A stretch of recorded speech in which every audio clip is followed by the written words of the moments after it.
auditorium. Boy, what an evening we'll have, huh? We better have. I'm blowing my whole month's allowance to pay for it. Ah, you're a real human being, Zelda. But why are you doing all this? I mean, I know I'm charming and debonair and witty, but aren't you overdoing things a little? Correction. You are not charming, debonair, and witty. You are callow, rough-hewn, and uncultured. But I love you, and I'm stuck with you. Zelda! No offense, but it's been a long time since I've seen your picture in anybody's locker. True. We're a pair of real dogs, and that's why we've got to work together to save you from becoming a bum. Zelda. Lectures, concerts, sharpening your mind. These are the things we've got to do. Like, hi, Dope. Oh, hey, let's go downtown and watch that fellow toss flapjacks in the window. Come on. He'll do no such thing. We're going to a lecture so Zelda. he can improve his mind. Sure, Zelda. And then we watch them knock down the old courthouse building. They got one of them big iron ball contraptions down there that goes wham, smash, right into the wall. Maynard. Dobie, your only chance to make somebody of yourself is to associate with superior minds, attend debates, discussions, conferences. They got a fellow at the park that can lift up a whole block of cement with his teeth. He goes, Wrench your mind into creative action. Do, achieve, think. Dobie, ba-ba-da-ba-ba-da-ba. Dobie, ba-ba-da-ba-ba-da-ba. Dobie,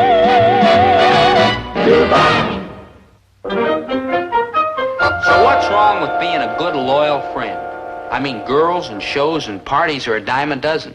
But a friend like Maynard comes along only once in a lifetime. Just my luck, it has to be my lifetime.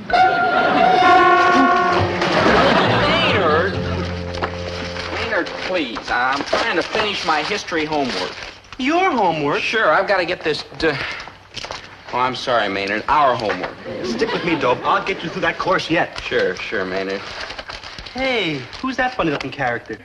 Oh, it's a picture of one of the statues they build in those European cathedrals. They're called gargoyles. Oh, no, Dope. Gargoyles and fancy checkered socks some fellas wear. Maynard, those are argyles. This is a gargoyle, this creepy, spooky-looking, bug-eyed monster. Hi-ho, chaps. Oh, hi, Chatsworth. Like, hi, Chatsy. The name, you low-born ragamuffin, is Chatsworth Osborne, Jr. I was named after my father. Oh, what's his name? I say, Gillis, baby, are you still interested in playing tennis at the North Shore Golf Tennis and Coupon Clipping Club? Boy, am I. Well, good. Yesterday, between sets, I ordered the membership committee to consider your application for use of the court. Gee, thanks, Chatsworth. Do you really think they'll take me in? Of course. I told them that although you spring from peasant stock, it is sturdy, honest peasant stock. So naturally, on my say-so, you will be accepted forthwith. Chatsworth, you're a truly great American. Yes, I am, rather. You're 100% Chatsy. We're going to get a kick out of playing over there. Mm-hmm. We? Yeah, they threw me off them public courts. Something about my clothes. Oh, boy, yeah, like four... Gillis, baby, does this unkempt oaf actually expect to join in our games and sports? Like, ping. Well, you see, Maynard kind of goes where I go. Yeah, I stick to him like glue. He's not much trouble, honest. Like, smash. Gillis, baby, I must add that the membership committee hasn't quite made up its mind yet. And it may never. Like, slam. Chatsworth? Like, slam. Ooh, like, well played, old niblick. Hey, what happened? Where's our good buddy Chatsy? Oh, Oh, never mind, Maynard. We don't need him. Right, good buddy. We don't need anybody. It's you and me, Dope. Just you and me forever. I'm afraid so, Maynard. Good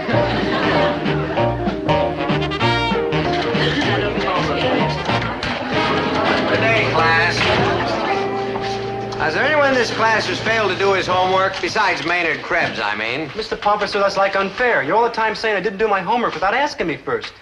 You're right, of course, Maynard. I had no business jumping to conclusions. Forgive me. You're like forgiven. Thank you. You're like welcome. Have you done your homework? Like no. Like I didn't think so. Now, having made this little jaunt into the Twilight Zone, can we return to my original question? Is there anyone else in this class who's failed to do his homework? Mr. Gillis? Yes, sir. Well, I'm surprised, Mr. Gillis. You've been very conscientious in your work these last weeks before graduation. You have a good excuse, I presume. Yes, sir. You see, I was doing fine on the homework until... No, sir. No excuse. Oh. Well, in that case, I'm going to have to give you and Mr. Krebs an extra assignment.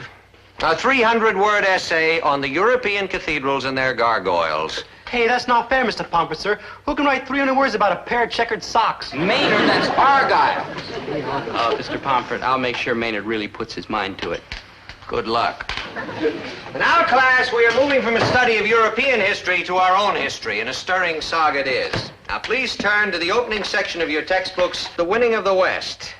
Zelda Gilroy, what is the essential point made in this chapter? The trek across the deserts and plains to reach the Pacific was one of the great cooperative efforts in all history. The strong aided the weak and helpless, and this often led to their own destruction. Many of these intrepid explorers could have reached safety had they traveled alone. But no. Instead, these brave souls sacrificed themselves to help their weaker companions. Yes, history is full of terrifying examples of strong, brave men who were slowed down and eventually destroyed by their loyalty to a friend who was weak, helpless, incompetent, inept. You rang? Be sure you pick me up right on time. Professor Clendening begins his lecture promptly at 8. Right, Zelda. I wouldn't miss the old prof for anything. Contact with outstanding minds. The only way to sharpen your own mind. Right. You'll shape up into a man yet, Poopsie. Zelda! Stretch your brain, discipline it, bend it to your purpose by keeping it trim and hard and practiced. Right. Don't let it go flabby by allowing it to associate with inferior, shoddy intellect. Right. I just remembered. Is it all right if I get to the lecture a little late, like a couple hours? What? What could be more important than kicking your mind into success? What? Well, you see... What is it, boy? Well... Aha! I see it now. It's got something to do with Maynard. Well... Hasn't it? Well... Hasn't it? I promised him I'd watch a television program with him tonight. You're going to waste your time on an inferior brain like Maynard and let your own brain go to pot. That does it. But it's a spooky television show, and Maynard gets scared when he's alone. Look, Dobie, Maynard is a sweet, loyal boy, but he's a hopeless case, and if you keep hanging around with him, that's exactly what you're going to be. But when he gets scared, he gets goosebumps, and they're very unhealthy. Dobie, the time has come to make up your mind. Either you give up Maynard or Soup Kitchens, here you come. Hi-ho, playmates. Clear the fairway. The Wizard of the Links is here. Oh, hi, Chatsworth. Bye, Dobie-Doo. I'm on my way to the club. Chatsworth, have you heard anything about my application for the club? Oh, I have been meaning to talk to you about that, Gillis baby. Under the circumstances, the membership committee has decided to delay its decision for a short time. Perhaps 20 or 30 years. Under the circumstances? Under what circumstances? Well, I don't like to mention names, but his initials are Maynard G. Krebs. Oh, now, just a minute, Chatsworth. Just a darn minute. If you're turning me down because I'm a friend of Maynard's, then I sure as heck never want to come to your club. Never. Nothing could make me drop Maynard as a friend. He's weak and helpless. He needs me. The strong aided the weak and helpless, and this often led to their own destruction. Many of these intrepid explorers could have reached safety had they traveled alone. But no. Instead, these brave souls sacrificed themselves to help their weaker companions.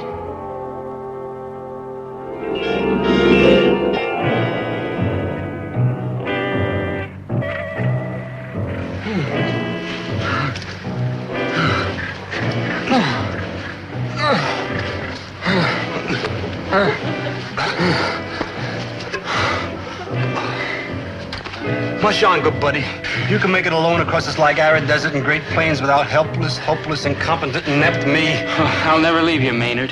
Here, there's a few drops left in my canteen. You gotta go along without me, dear friend, or you will suffer the same fate as them other insipid pioneers.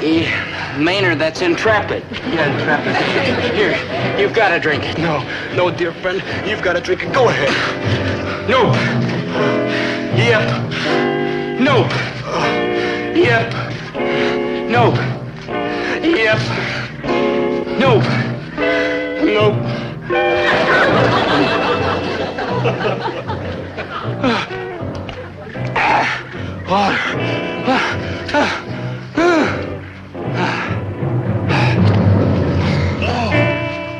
Good buddy, dear friend, brave pioneer. Farewell, dear friend.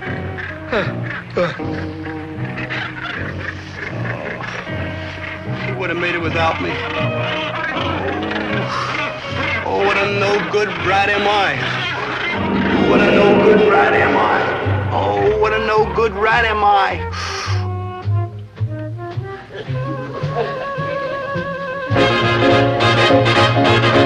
Good afternoon, I'll be with you. Oh, it's only you, Maynard. Maynard, I I'm sorry, I didn't mean it. You know, I never say it's only you, Maynard, anymore. Go ahead and say it, Mr. G. All I am is only you, Maynard. You mean you want me to say it's only you, Maynard? Sure. Sure? I like insist. Okay. Oh, it's... No, I can't go through with it. Dobie ain't home yet. Grab yourself a handful of donuts and sit down someplace. A small handful. I don't want to talk to Dobie, Mr. G. I want to, talk to you. Like me? Yeah. Like, what's Dobie done? What kind of trouble's he in now? Oh, it ain't nothing like that. I want to talk to you, Mr. G, because you're a man of the world. Aren't you? Well, yes. I mean, you've been around. Well, yes. And you know the answers to a lot of things. Well, yes. So I want to ask your advice. Well, no. You gotta listen to me, Mr. G. It's like a matter of life and death. Oh? Or maybe both. Okay, shoot. I'm used to listening. I'm married. I want to ask you advice about these two cats, see? You they're and like Dobie? friends. Me and Dobie? No, not me and Dobie. No. See, they're not exactly real people. And they're not exactly real people, huh? No, it's like a made-up story. You know what they call a hypocritical case. Maynard, that's hypothetical, I think. Yeah, a hypothetical, I think. Yeah, well, anyhow, one of these hypothetical, I think, cats is like clean-cut, lovable, and upstanding. Check. And the other fella's kind of ragged, draggy, and ill-couth. Check. He's not real ill-couth, just kind of ill-couth. He's not all bad, this other fella. He's got a good heart, and he's loyal and trustworthy. But this ill-couth fella, he's kind of a drag on the clean-cut, lovable, upstanding cat. I mean, he's like, keeps him from moving up in the world like he ought to. I mean, he like holds him down like an anchor because he's weak and helpless. The low-down rat? Yeah, the low-down rat. A guy like that is a disgrace. Like right. There ought to be a law against him. Like right. He ought to be punched in the nose and run out of town. Like right. Like right? Like right. But what if this ill-couth fella... Let's just call him the slob. Good thinking. But what if the slob gives up the clean-cut, lovable... Let's just call him our hero, huh? Good thinking. Now, where were we? We were right where the slob was going to give up our clean, upstanding young hero. Yeah. Yeah, what? What if he did? Did what? Gave him up. Gave who up? The slob. That would be the most wonderful thing this ill-couth slob could do, and would prove that underneath that rough exterior beat a heart as big as all outdoors. Yeah. It's like in that old movie I saw on television the other night, see? Betty Grable and Dan Daly, and they're a dancing act, see? Well, she's really got the stuff to go places, but he's just kind of a fair to middling hoofer. And they do this dance together, see? And he kind of goes... But when she does it, oh, man, she really puts it out there, boy, and she goes like this, see? Oh, and he knows that she's head and shoulders over him, see? So he wants her to leave him so that she can become a big star with her name up in lights on Broadway. You're right, Mr. G. Always willing to lend a helping hand. Now I know what to tell my hypothetical, I think, cat. There's just one road to take. Just one. Maynard, take that road over there. That road leads to the trash cans in the alley. You're all heart, Mr. G. Oh, if I'd only known what peculiar things were going on behind my back. Boy. I mean, Maynard was cooking up a scheme. And when Maynard starts to cook, everybody winds up in the soup. Dope, if you don't leave me behind and like zoom onwards and upwards in this world, I'm gonna hold my breath. Maynard, what's the matter with you? And when I hold my breath, I turn purple. Maynard. I don't mean just red. Anybody can turn red. I turn purple. Maynard, cut that out. I'm not going to give you up under any circumstances. You're my friend, and I'm stuck with you. Gonna stick with you. Dobe, you're always doing things for me, and I never do nothing for you. That isn't true. You do plenty of things for me. Name one. One, I'll name a bunch. You tell me when my shoelaces are untied. You come over and wake me up at 6 o'clock every Saturday and Sunday morning just to remind me there's no school. Did I mention the shoelaces? Yeah, Dobe. All right, so you don't do too much for him. A man doesn't pick his friends because they do things for him. I do things for you if you ask me, Dobe. Honest, I would. Sure you would, Maynard. I swim across the Algonquin River for you. Sure, Maynard. I swim across Milford Lake for you. I know. I swim across the English Channel for you. Maynard. I swim across the Atlantic Ocean. I swim across please. the Pacific Ocean. Maynard. I swim across the North Pole, and that ain't easy Please. because it's all ice and ain't even water. Maynard, enough. We don't have to do things for each other. We're friends, and that's all there is to it. I'm not a friend. I'm an anchor that's like holding your back. No, Maynard. I'm a weight around your neck. Maynard, no. I'm a drag. Maynard, please. Hold on, I got two more words. I'm a roadblock, I'm an obstacle. Maynard, stop that. We're friends, and we're going to stay friends. Dobe, let's hate each other. It's better for you. Maynard, cut that out. You want to prove you're really a friend? Of course. Then hate me. Oh, Maynard. Please? No, Maynard. Well, I'm like a miserable failure. I can't even talk my best friend into hating me. What do you mean it didn't work? When Herbert T. Gillis gives advice, it don't dare not to work. Those hypothetical I think cats try it, but nothing happened, Mr. G. I mean, the hero wouldn't let go of the slob. Well, that's because the hero was too loyal and upstanding and true. It's like in that picture with Betty Grable and Dan Daly, see? She didn't want to give him up until Dan Daly made her do it. How'd he do that, Mr. G? Well, by being mean and rotten and pretending that he didn't want her anymore. Like mean? Like mean. Like rotten? Like rotten. Like mean and rotten? Like mean and rotten.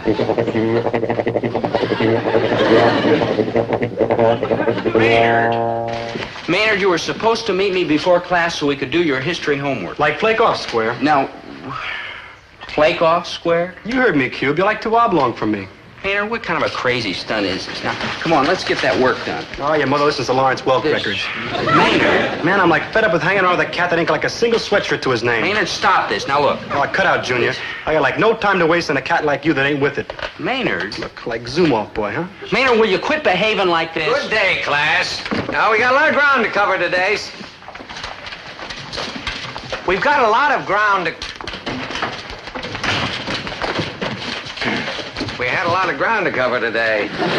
Anyway, let's get started at once. Maynard Krebs, who was the famous patriot who said, "I regret I have but one life to give for my country"? And don't try to get help from Dobie. From who? From your friend, Dobie Gillis. He ain't no friend of mine. I mean, I got better friends than square oddballs like him. I mean, man, who needs a creep like that? Maynard? Will the real Maynard G. Krebs please stand up? That's me, Mayor G. Krebs. I pick my own friends, and he sure ain't one of them. Truly, we live in a time of change. Ever heard of togetherness? Well, Maynard was out to prove that it's as obsolete as the horse and buggy. And he darn near convinced me.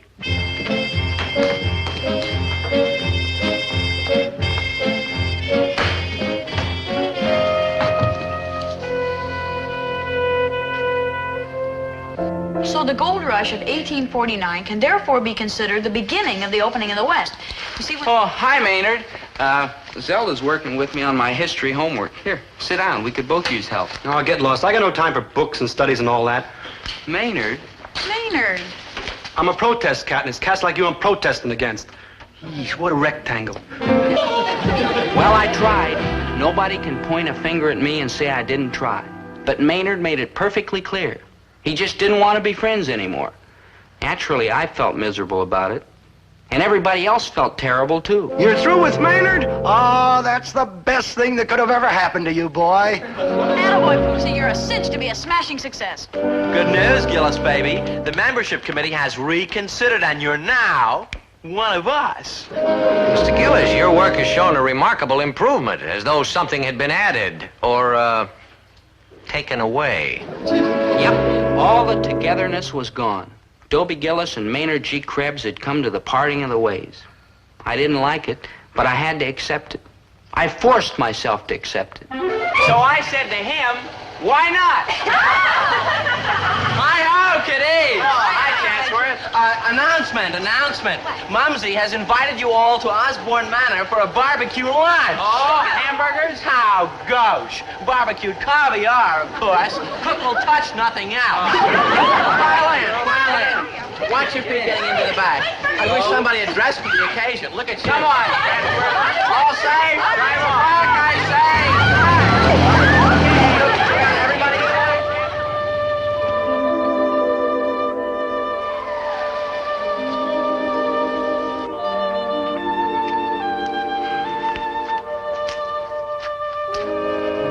Hey, that's where Dobie sits. Yeah. Man, I wish he was here now. Because I'd say... Like, hi, good buddy. Oh, me? Oh, I've been great. Just great. Oh, who am I kidding? I've been miserable without you, Dobe. I got nobody to talk to and nobody to listen to me and nobody to hack around with. And without you, I'm a poor, miserable, good-for-nothing nobody. Why'd you have to do it, Dobe? I mean, sure, I know you have to, like, move onwards and upwards, and I'll probably, like, move downwards and outwards. But you shouldn't have listened to me. You should have known I'd be a miserable nothing without you. Running around all alone like a poor, lonely wafer. Yeah, wait. I mean, it just don't seem fair for a fellow to suffer like I've been suffering since we ain't been friends no more. Gee, Dope, why'd you have to do it?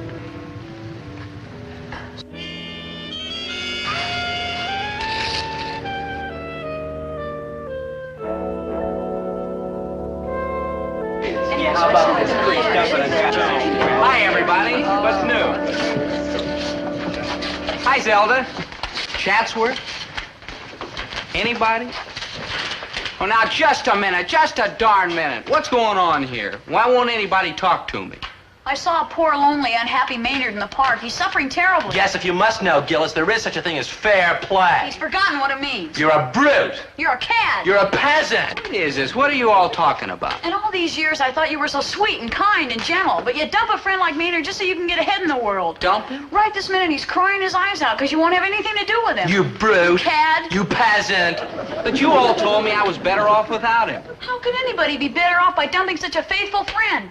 Besides, I never thought you'd go through with it. There are some things one just doesn't do, you brute. You cad. You peasant. Yeah. Brute? Cad? Peasant? Lovable me? I don't know what to say. Good day, class. Today we're going to... It's you, Mr. Gillis, huh? Huh? Well, I know I'm just a mere teacher, and it's probably none of my business. But, Mr. Gillis, I'm shocked.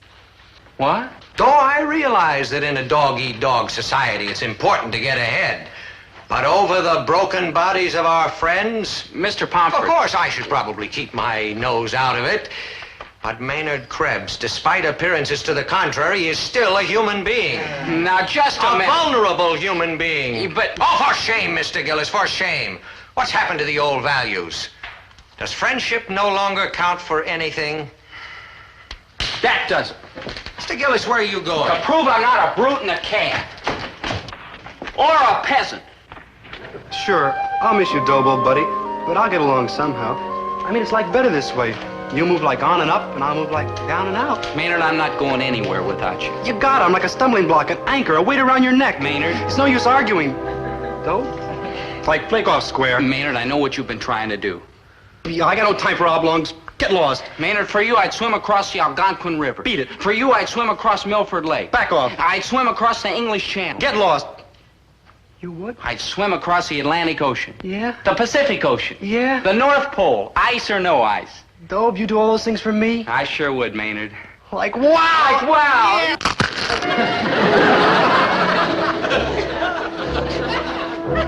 Yeah. Did it again. Did it again. Slopped ice cream. Slopped ice cream. Over your Oh. back. Oh, who cares, Maynard? There's lots of shirts, but there's only one Maynard G. Krebs. Like true. Yeah, and a good fellow. Yeah.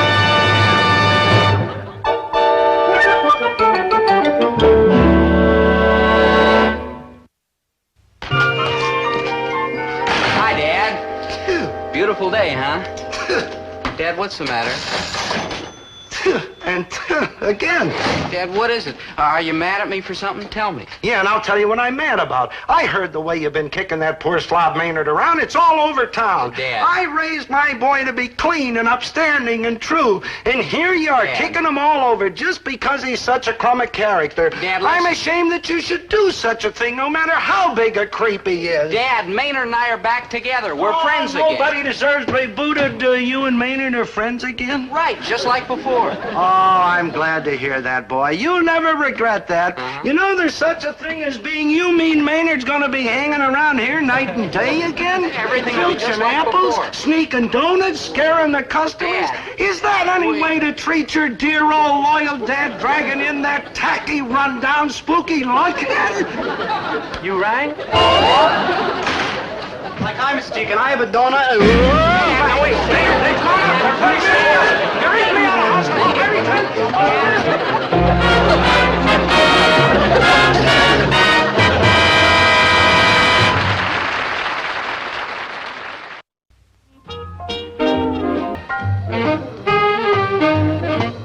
Like you, my sweet Jessica. Is my Dobikins making fun of his little Jessicans because she's so too utterly old-fashioned? Oh, but no, my Jessicans.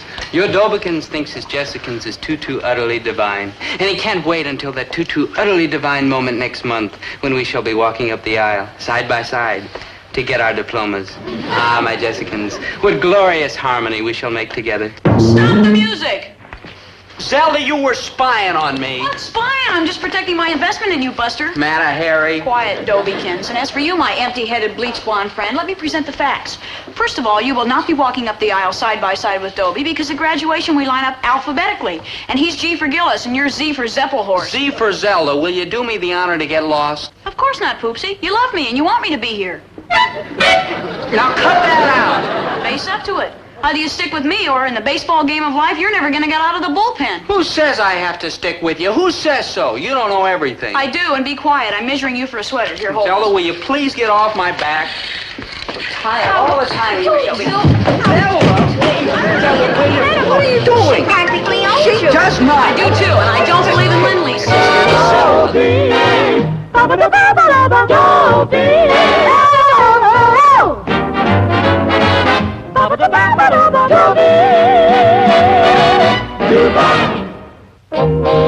There are many fine things to be said about Zelda Gilroy, all of which escape me at the moment. I mean, she's kind to stray dogs and lost kittens and parents and other unfortunates. So why isn't she kind to me? Me, she's gotten this hammerlock. And the strain's turning me into a shaky, skittish, fidgety, broken-down wreck. You rang? I know. Hi, Maynard. What do you like doing? Thinking. Yeah, it's not my line of work.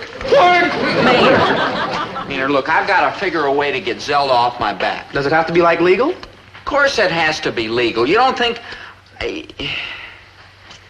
What'd you have in mind? Well, I figure we take up the top of Lover's Leap, see, and I look around, make sure nobody's watching, and you give a little push right Maynard, I'm shot. We're not the kind of fellows that do things like that. Besides, the police department in this town's too sharp. We'd get caught. Dobie, you're behind schedule. You didn't stop by the lab for your tutoring in biology. That's right, Zelda, I didn't. Do you want to know what I did instead?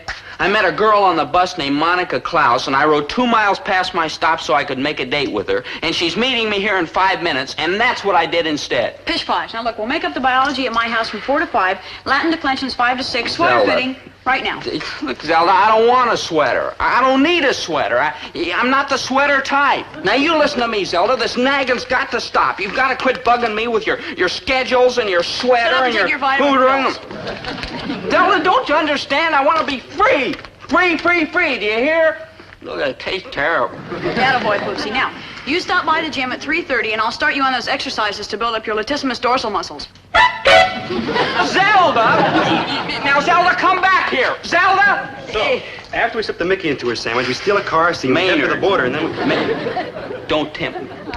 No, you ain't nothing but a miserable wretch. Yeah, you could say that again. You ain't nothing but a miserable... Okay, okay. I am nothing but a miserable wretch. Paul Fidelio!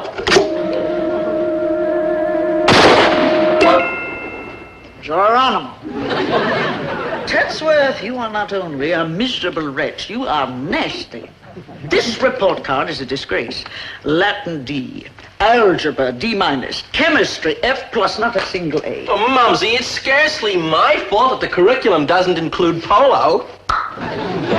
All Osborns are nasty, but to be as dumb as a post, Gad, that is a disgrace. Paul Fidelio! Touche. Chatsworth, if your grades don't improve, do you know what will happen? You'll take away my little blue sports car. Right? And you'll take away my 40-foot white cabin cruiser. Right?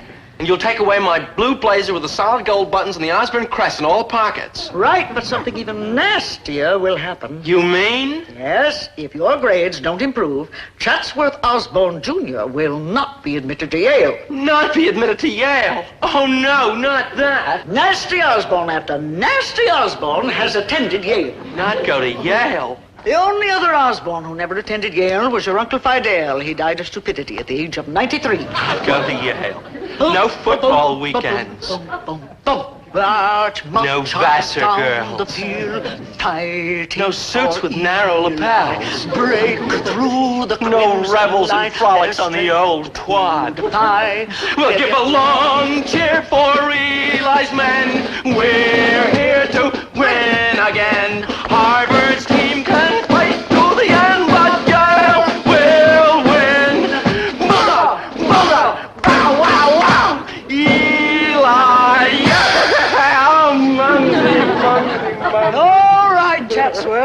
break clean. I'll do it, Mumsy. I'll do it. I'll raise my grade so that dear old Yale will be forced to admit one more nasty Osborne.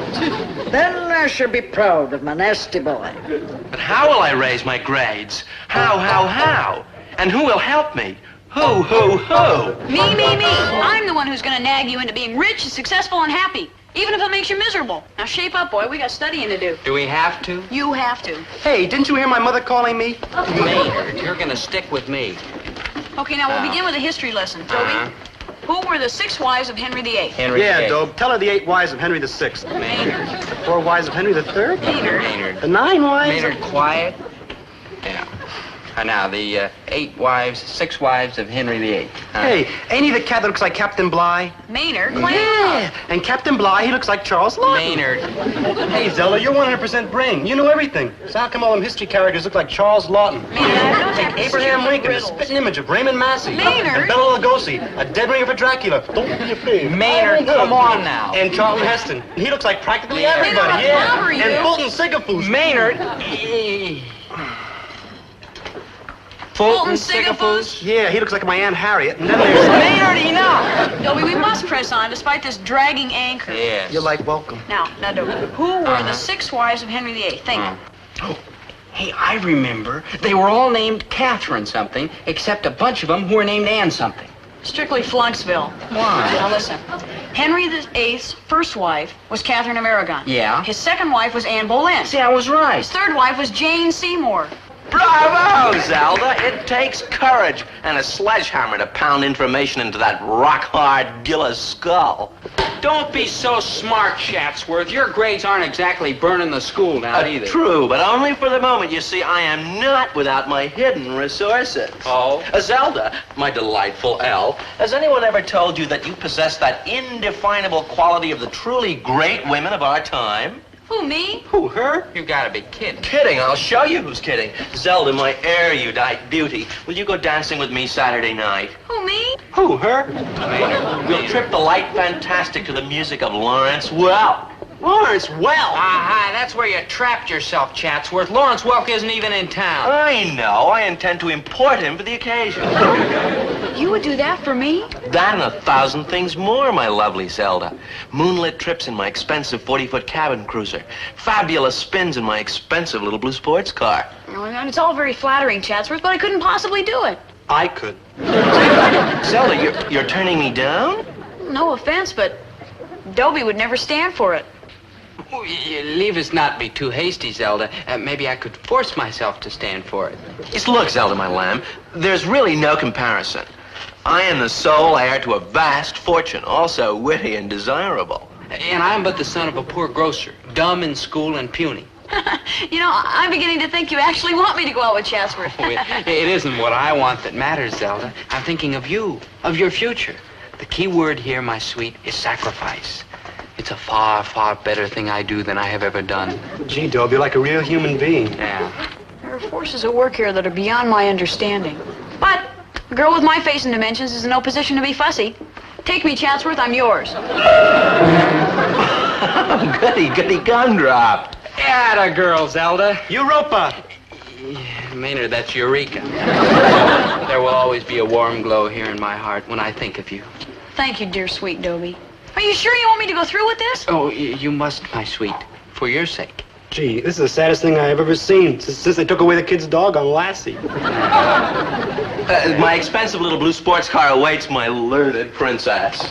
Maynard, she's gone. Poor Zelda. I wanted her to go. I'm free. Poor Zelda. Now I can make dates with Monica and Jessica and every girl in town. There won't be any nosy old Zelda nosing around to get in my way. Poor At Zelda. last she's off my back and she's jumped on Chatsworth's back. Poor Chatsworth.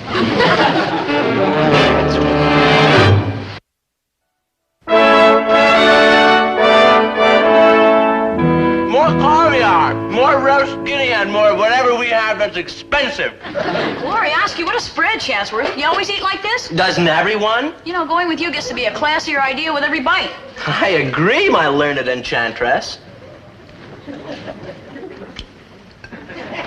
Except Except what, kiddo?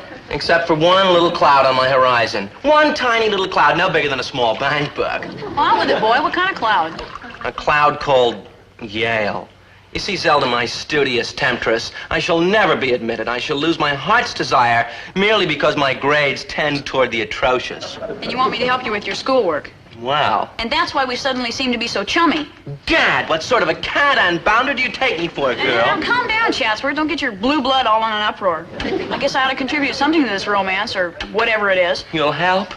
I'll help. Oh, for joy, for joy! I and Yale, in that order, will never forget you. Trembly, my Morocco-bound school books, quickly. Cheers, my young master, cheers! Now, Chatsworth, what subject are you having trouble with? Well, we Osborns are nothing if not consistent, all of them. How about algebra? Thoroughly baffling. Let's start there and have some more caviar, my, brainy beauty. Well, Chatsworth, find the square root of 4,712. Oh, why don't you find it, my infinitely clever enchantress?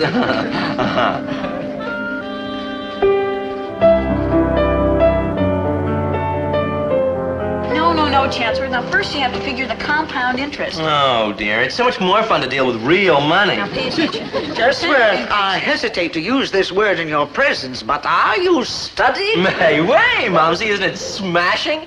Mumsy, you remember Zelda Gilroy, the smartest girl in school? Oh, she better be smart. How do you do, Miss Gilhooly? Gilroy, Mrs. Osborne. Zelda Gilroy. Right. Mumsy, Zelda has promised to help me get into Yale. No. Oh! Oh! By gad! I'll wager she's just the girl who can do it. Observe that determined little jaw and those alert, beady little eyes. Do you know, my grandfather once had a second butler by the name of Gilhooly. Gilroy, Mrs. Osborne. Zelda Gilroy. Fine figure of a man. Sturdy peasant stock. You must come around more often, Miss Gilhooly. Gilroy. You see, the Osborne blood is running a little thin, so to speak. Take a look at Chatsworth, the last withered bough on the family tree. Mumsy, please. He lived in an incubator till he was 14. Mumsy. But enough of this nasty nostalgia. Come on to work, and to Yale. Tremblay, bring on some more pâté de foie gras, some more caviar, and some more truffles. You don't want our little Miss Gilhooly to starve, do you? Gilroy. Quite. Now, Chatsworth. 4%, Down 645, the field, fighting for real life, break through the crimson line. Look at me. See how straight I stand? It's all because a great weight's been taken off my back. And its name is Zelda Gilroy. I'm free to go where I want, when I want, if I want. Boy, freedom, it's the greatest. Oh, no, Dobiekins, not the beach. Poor little old-fashioned Jessicans is just too utterly delicate for all that sand and sun. Oh. Hey, how about the movies? At the Bijou, they're showing The Monster That Devoured Oh, Cleveland. no, Dobiekins. Huh? Movies like that are just too utterly scary for poor little old-fashioned Jessicans. Canoeing? Too utterly dangerous. A walk in the country? Too utterly unchic. Then how about... Yes, my Dobiekins. No, that'd be just too utterly. Well, all right, Jessica wasn't quite perfect. She had a few little faults. She was, well, a pain in the neck. There were plenty more apples in the barrel. And Zelda was having a ball, too. She had everything she ever wanted. Egad, but you're a clever girl. If I multiply pi times the radius squared, I'll get The circumference. astounding. And once I have this fascinating circumference, what do I do with it, my cunning charmer? Send it to Yale. Bulldog! Wow, wow, wow! Eli! Hello, Zelda, you're a superlative brain. Is there anything you don't know? Yeah. How I got into this mess in the first place. Bulldog! Bow, wow, wow! Sit down, Bulldog. You still got a fuzzy circumference. See? We were both free as a couple of carefree birds. I could take out all the girls I wanted, and nobody stopped me. All kinds of girls. Tall ones, short ones, blondes, brunettes, redheads, in-between colors, and they were all lovely. Take Monica. Beautiful as an angel. If she only didn't talk quite so much. About herself. Well, naturally, all the boys Naturally. in school were trying to date me Uh-huh. because they thought I was the prettiest girl they'd ever seen. Yeah. And they were definitely right. Mhm. Although I do look better in some colors than others. Well, not that I don't look stunning in all of them, No. mind you, but a person does have certain colors that favor her more than others, don't you think? Well, But you can't really blame all the boys, can you? I mean, just look at me. This face, these eyes, this body. I mean, I believe in telling the truth. And if I'm a real knockout, well, why hide my beauty under a shell, right? Right. But the important thing is the inner person, I always say. I mean, how warm and considerate she is on the inside, which is one of my most endearing characteristics. Well, not that I don't have many others. Aren't I right? right, yeah, right. Hi, hello, Gillis, baby. Hello, Hi, Monica. Hi, Zelda. Long time no see. Yeah, it has been quite a while. How have you been, Dobie? Me? Oh, fine. Absolutely perfect. How about you? Me? Oh, wonderful, just wonderful. Never a dull moment. Yeah, it's been the same with me. Gay, mad, tarantella. It's been a wizard arrangement all around, Dobie Doo. In yesterday's geometry test, I got a B+. I knew absolutely everything about that mischievous old circumference. Good work, Chatsworth. Zelda, my brilliant belle, we really must be en route, toot sweet. After the dance, we go to the art exhibit and then to dinner. And in between, of course, we must study. Sure, Chatsworth. Sure. Yeah, Monica and me, we have to run too. It's just one crazy thing after another. Where are we going tonight, Monica? Oh, down to the mall shop where everybody can see me. Oh. I've got this beautiful new dress, and I don't want it to go to waste. No. After all, beauty like mine belongs to the whole world.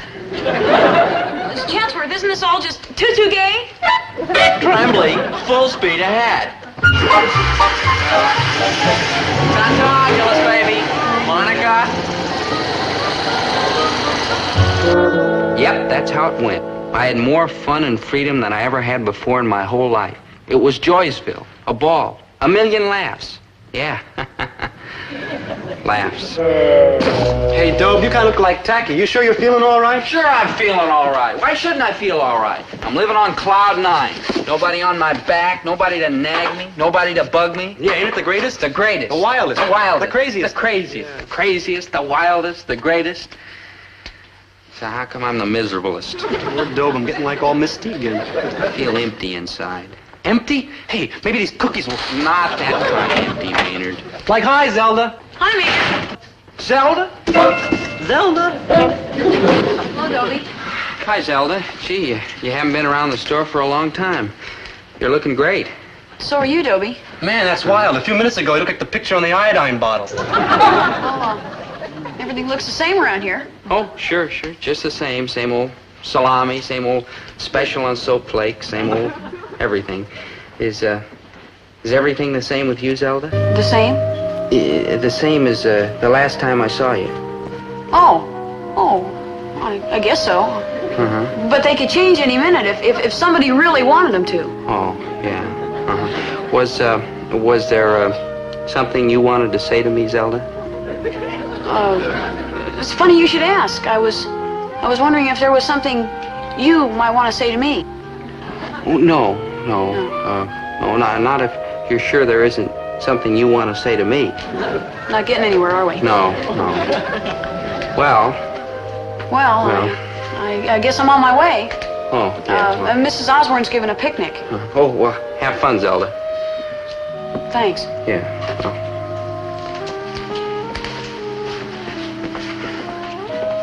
Zelda, are you sure? Yes. Am I sure what? Yes. Yeah. Nothing.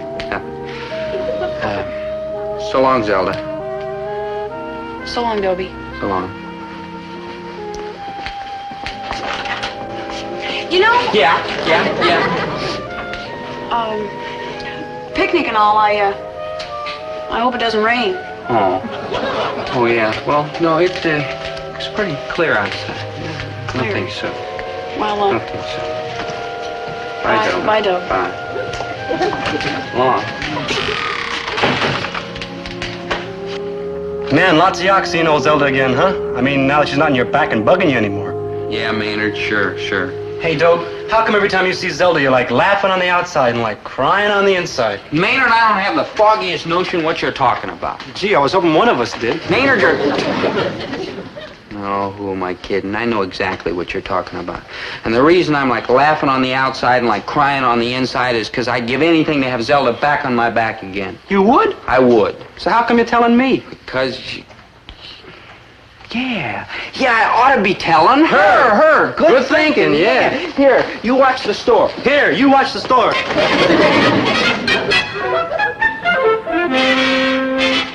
Oh, the outdoor life. We occasionally need a taste of rugged living to keep us from getting soft.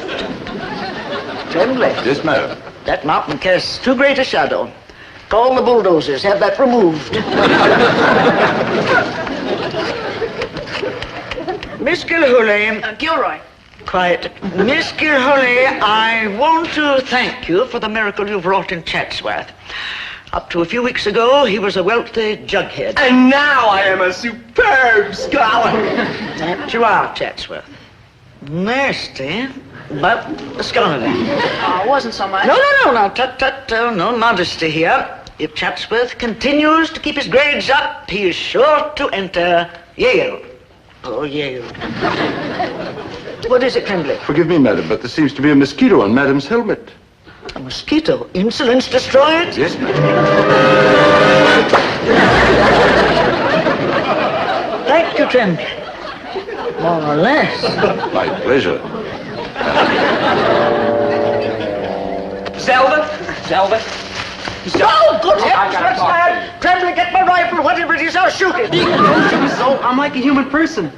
Oh, yes, you are a bit like a human. Yes, Dobie, yes. Zelda, I surrender. I can't go on any longer unless you come back and nag me. You can't? I can't. You bug me and aggravate me and drive me nuts. But I love you, don't you see? Perfectly, Poopsie. You're a miserable pain in the neck. But you're a necessary miserable pain in the neck. I know exactly what you mean, Snookums. Now just see here, Gillis.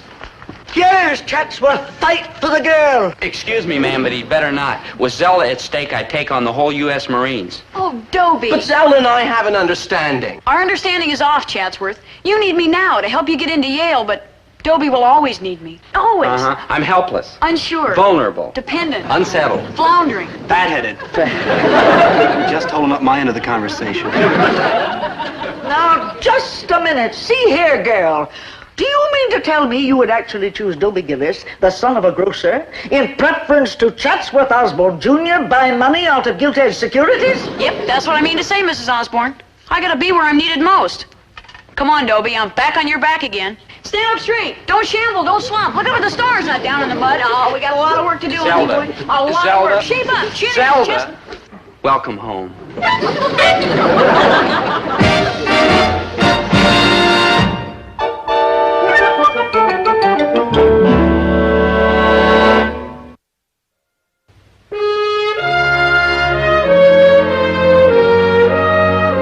As we of the graduating class of Central High School take our first step, faltering step away from our beloved alma mater, let us consider where this step will lead us. Larry, what is this? Oh, Zelda knitted it for me. What's that? She's rehearsing her graduation speech. Some of us will Some of us will move on to the ivied halls of higher That's learning. right. I hear Yale didn't turn you down after all. Naturally, Mumsy had a little talk with them, and they didn't dare refuse me. Huh? Bulldog! Wow! Eli Yale! But alas, among us there will be some who will go through life without a purpose. Idle drifters, purposeless drags and derelicts, aimless wanderers and stumblers. You rang?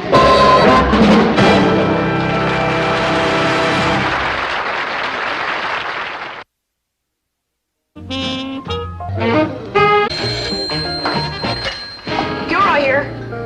Yeah, I know I'm late, but what can I do? I'm running the yearbook all by myself. Sure, I could use some help, but where am I going to find it?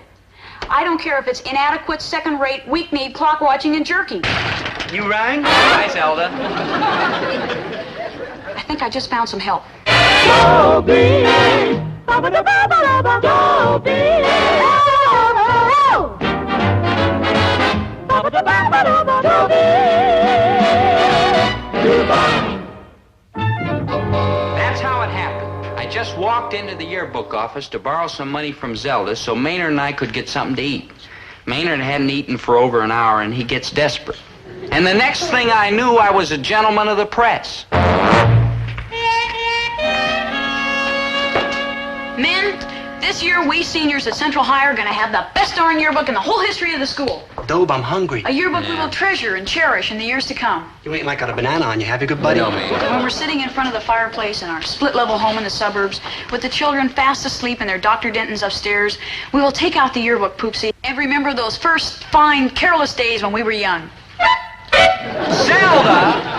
A loaf of bread, an ice cube, anything? Maynard, you can eat later. Right now we got to get cracking on those captions. You captions? I don't know what they are, but I'll eat them. Maynard, a caption is a line you put under a picture in the yearbook, like most likely to succeed, most intelligent, most beautiful, like that. All right, let's get to it. Yeah, before I go into a coma. Maynard, that's coma. I already picked out some pictures. Yeah, okay. Let's see him. Here, most likely to succeed, most intelligent, most beautiful. That's what I like about you, Zelda. You're so modest. Yeah, I got that too. Most modest. What's the caption on mine? Most likely to marry Zelda Gilroy. Now cut that out. I know the caption on mine. Most hungry. Possess your soul on patience, Maynard. I'm sending you two boys out on an assignment in a few minutes. As soon as I read you the class poem I wrote for the yearbook. Oh? Central High, we're going to miss you. Central High, we hug and kiss you. Central High, our alma mater, you're the best on land or water. Central High, for you we're burning. We will miss your halls and learning. We will miss your kindly teachers, principals, and other creatures. Kind of gets you right here, huh, Dope? I don't know, Zelda.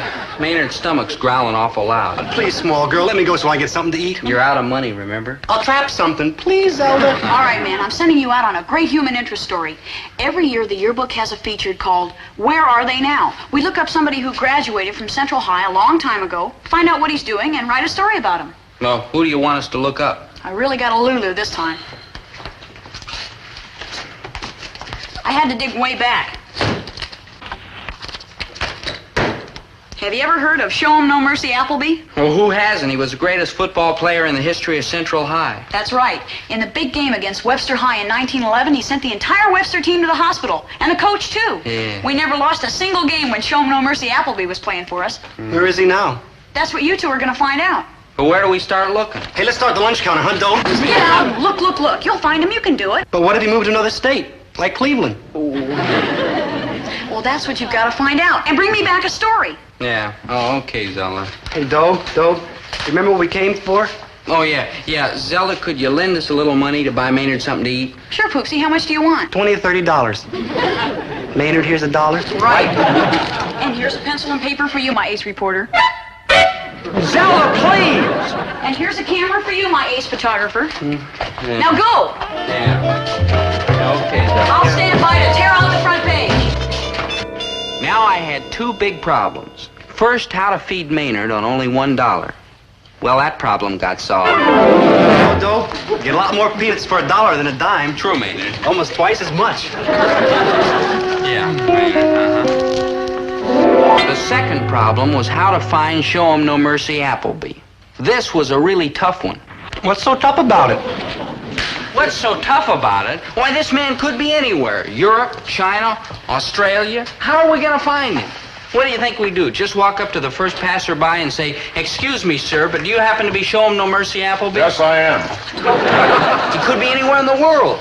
He could be dead, for that matter. Maynard, Yeah, good buddy, which yeah. way did he go? I think he went that way. No, that way. Yeah, you're right, he went that way. No, I think you're right, that way. Maybe he went that way. Maynard, come on.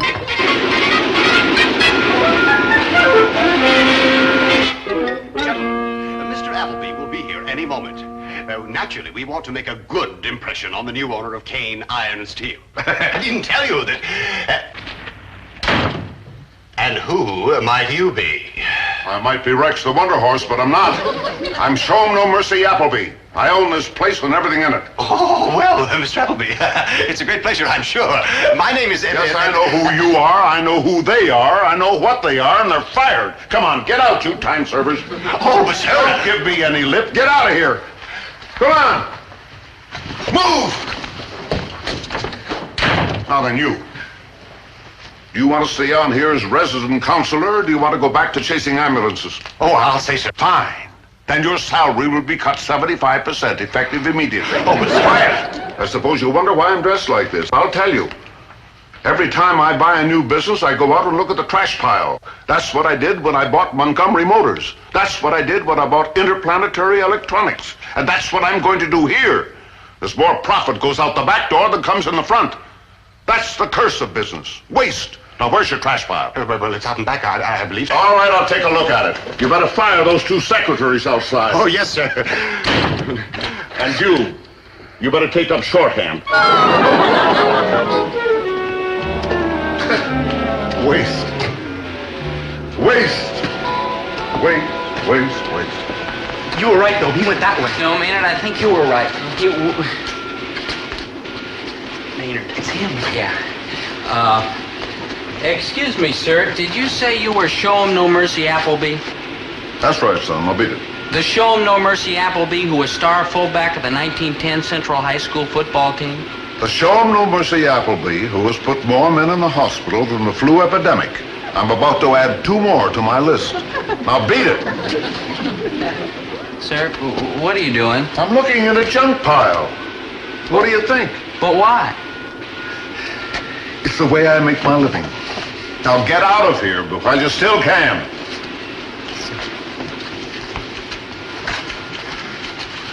Poor old fella. Once a great football star, the idol of the crowd, a graduate of Central High. Today, a poor old miserable junk picker. Gee, I'm getting like all misty, though. Maynard, give me that camera. Maynard, we're gonna do something to help that poor old miserable son of Central High. I'm like all heart, though.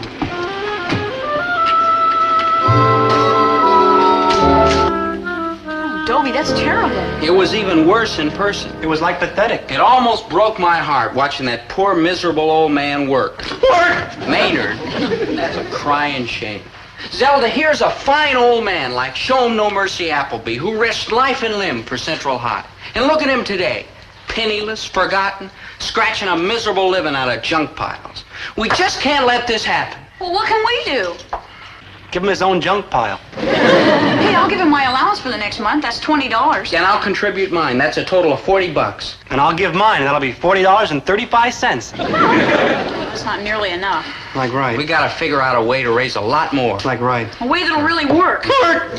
Maynard, we're busy. We got no time for your little quirk. Quirk! Maynard, cut that out. I said quirk. Oh, I thought you said work. Quirk! Maynard, please. Zelda, I know what we can do. What? The senior class fund. How much is in it? Well, $110. Why? Well, Yeah, good thinking, Dope. First, we find out where they keep it, see? Maynard. Then we get them funny masks and pull them over our faces, see? And Zelda waits outside in the car and Maynard. keeps the motor running. And if we can't get a car, she waits outside and holds the bus transfers. And we Maynard. zoom past the guards, Maynard. blast them with our gas, and heist the loot. Maynard, enough, enough! And then we make tracks for the border before the posse can get a haul. Zelda, the senior class fund might be exactly what we're looking for. What was the class planning to do with it? We were going to use the money to buy a drinking fountain for the girls' gym. Let's give it to Mr. Appleby instead. What's he gonna do with a drinking fountain? No, we use the money for our ragged, tattered old hero. And that's only the beginning. After that, we'll raise lots more. Yeah, we can throw a big benefit bazaar for him. I'll sell ice cream, and all the money will go to Mr. Appleby. Yeah, I'll sell soda pop. I'll sell candy. I'll sell peanuts. I'll sell hot I'll dogs. sell hamburgers. And I'll sell kisses.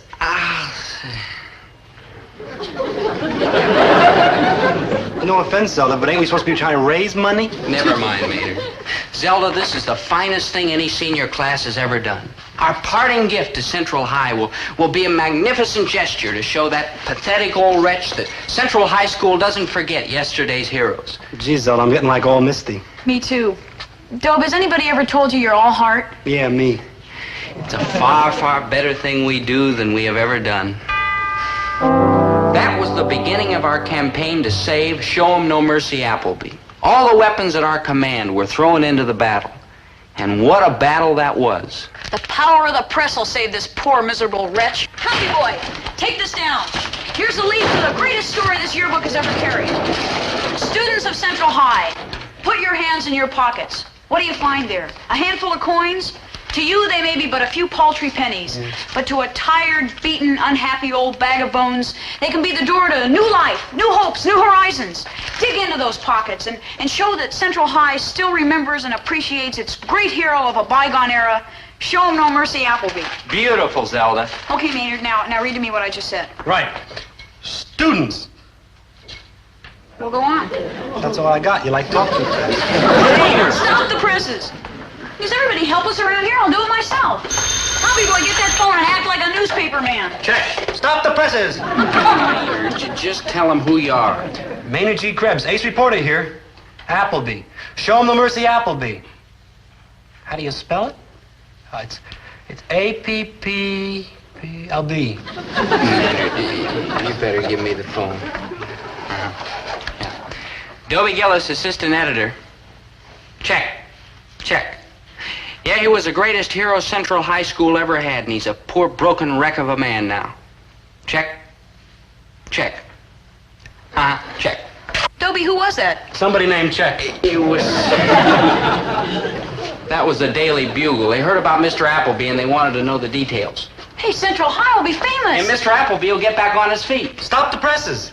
Stop the presses? Just tell me what my end of the conversation. Come on, man, we gotta get rolling on that editorial. Maynard, tear out the front page. Maynard, that's not what she meant. Maynard, go get some paper from the supply room. Right.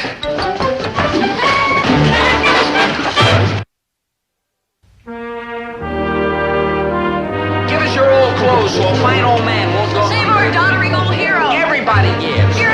Don't be a cheap. Don't be a tightwad. I don't need these old clothes anyhow. We'll take anything. We're eager.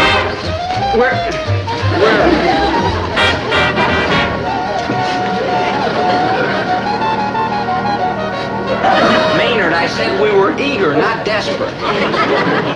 Here, put these back on.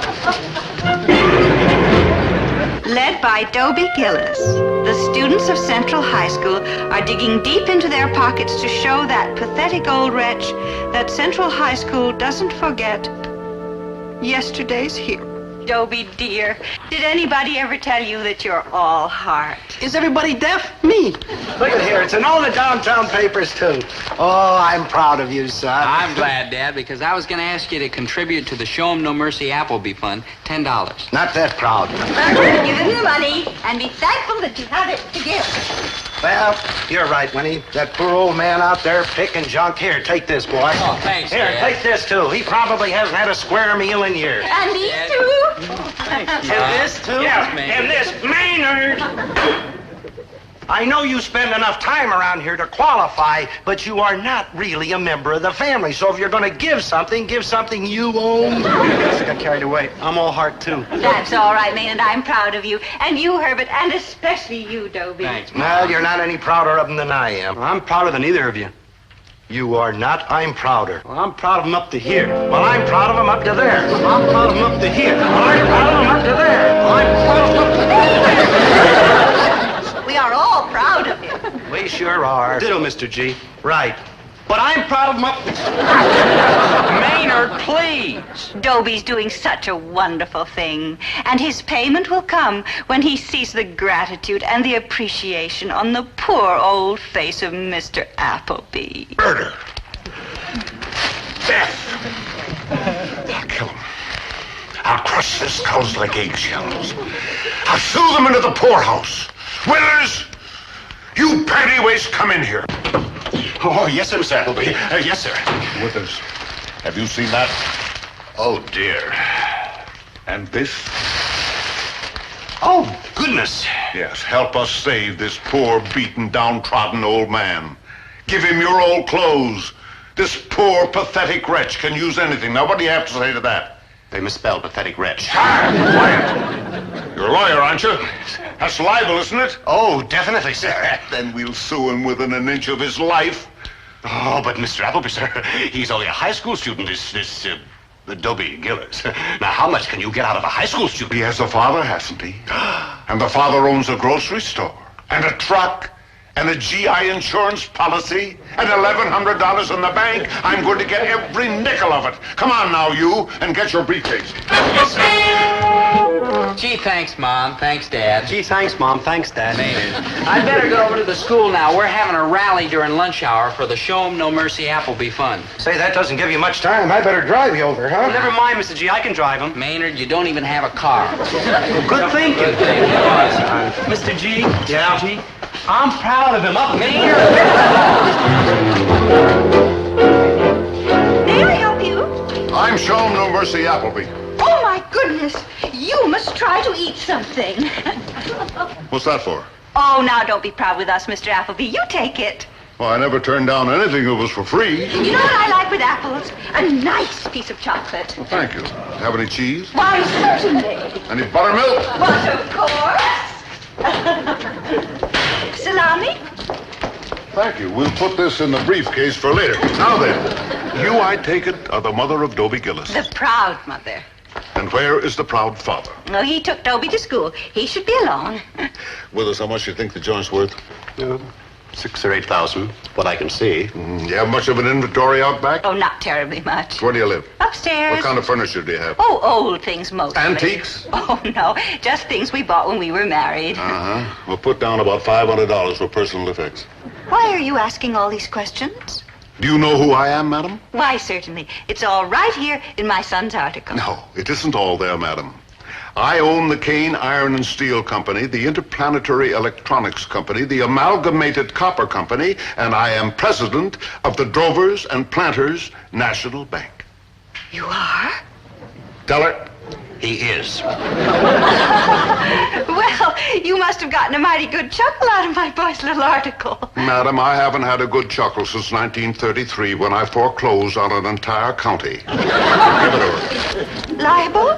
I don't understand. Explain it to her, Counselor.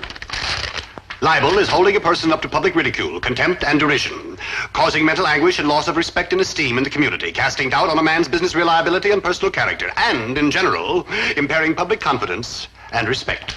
And calling me a miserable wretch, a decrepit old hulk, a weather-beaten pauper, and a pathetic old man. Well, obviously that was all a mistake. Yes, a mistake that'll cost you and your husband and that idiot son of yours everything that you own, everything that you ever hoped to own.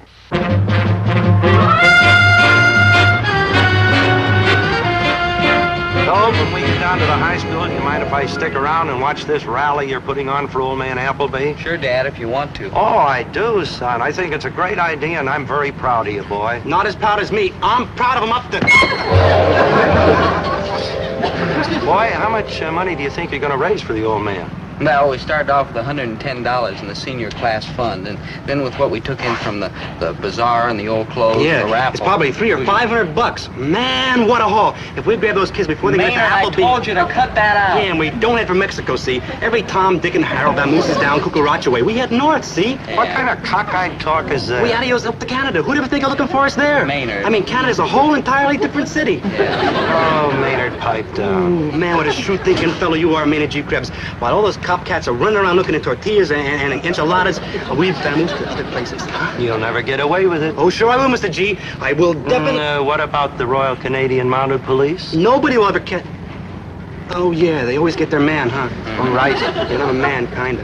Kinda. Yeah. Oh, I got it. Cleveland. Cleveland? Like, yeah, nobody ever goes to Cleveland. I mean, who ever finds Dad, Cleveland? stop encouraging him. I'm sorry. You can't get away with it, killer. Right, Copper. Dad, cut that out. You know how Maynard gets carried away.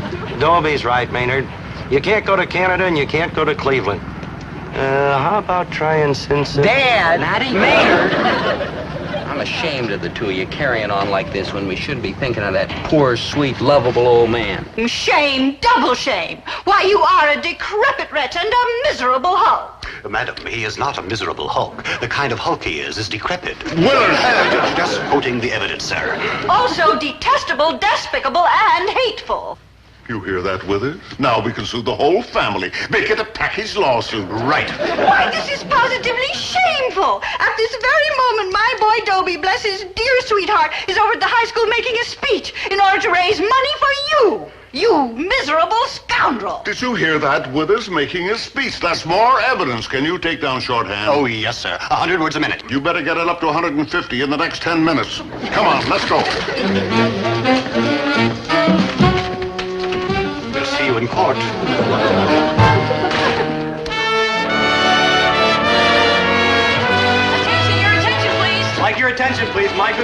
he's going to make a speech. Yeah, quiet down and listen to what my boy has to say. Yeah. Kids, the snack bar's closed today. Today, I'm not going to let you spend your money on ice cream and root beer and candy. Not that I've got anything against ice cream, root beer, and candy, but today you've got something more important to do with your money. I'm going to ask you not only for ice cream money, but also for the money you've been sticking in your sock for new records and new skis and new hubcaps and like that. I want important money from you today because we've got an important job to do. You all know about the fund for Show 'em No Mercy Appleby. You've all been generous. You've all contributed. But I want you to contribute more. I want to push this fund over the top, and I'll tell you why. We're all seniors here, about to leave Central High. This school's given us an awful lot. Not only the stuff we got out of books, but a lot of things you don't find in the curriculum. I mean, devotion and dedication and a real honest, unselfish concern about what kind of people we're going to grow up to be. Well, let's show Central High how grateful we are. Let's show it not by buying another drinking fountain or another set of books for the library or another row of bleachers for the stadium. Let's show it by a living testimonial. Let's pay tribute. I said tribute, not charity, to a man who had it in his heart to return the love and devotion that Central High School felt for him. A man who week after week got out on the football field with only one thought in his mind: to give his last ounce of strength for the school he loved, the school that loved him. A man whose spirit burns bright, a beacon to light the way into the future. Think of what kind of man Mr. Appleby could be if he had the breaks we had. But somewhere along the line, something terrible happened. Something that turned a fine, upstanding citizen into a pitiable figure of a man. What was it? Nobody knows. But we're going to make up for whatever went wrong for this man who did so much for Central High. We're going to make up for whatever weakness. I just can't go through with this. I just can't. Damaged character. Withers, No mercy. me neither. A man... Hold it, son. Hold it. Hold it. Mr. Appleby, here, sit down, you poor dear old thing. Can I get you something to eat? Wait a minute. I'm not poor. And I'm not a deer. I'm a gillionaire. I'm rotten clear through to the core. But thank you for letting me see the error of my ways. Here, you take this money. And all the money you make at the sale. And buy something for your high school, like an auditorium or a gymnasium or something like that. If you need any more, come to me. You're all heart, sir. I didn't realize it was that kind of dough in picking junk. Don't despair, Maynard. You'll make it. Hurry, kids. 4. He's a jolly good fellow, for he's a jolly good fellow, for he's a jolly good fellow. Which nobody can deny, which nobody can.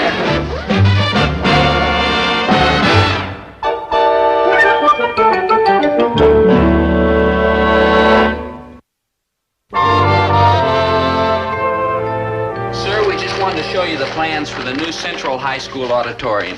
Appleby Auditorium, we're going to call it, and it'll be beautiful, and we'll never forget you, That's sir. right, sir. You're all heart, sir. Uh-huh. That's all right, kids. I'm only too glad to do it. I'm glad you stopped by, and I'll come by anytime you feel like it. Thank you, sir. Thank you very much. Mr. Appleby. Goodbye. Yeah. Bye-bye, sir. Oh, they're right, sir. That was a mighty handsome thing you did for Central High School. And I know it cost you a pretty penny. Yeah, and I think I know where the money's coming from. Where, sir? Effective immediately, your salary is cut another 75%.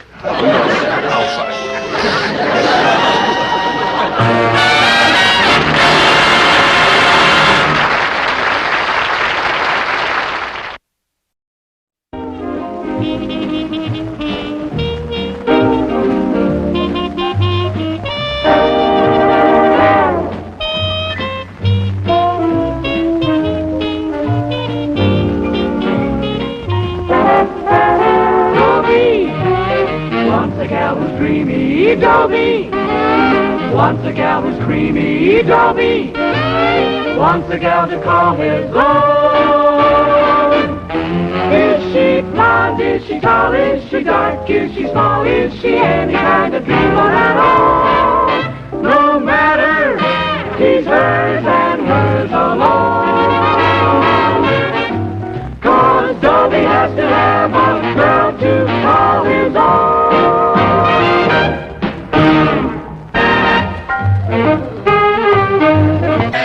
Central High, and there's the brave old Central the sky. Dobie,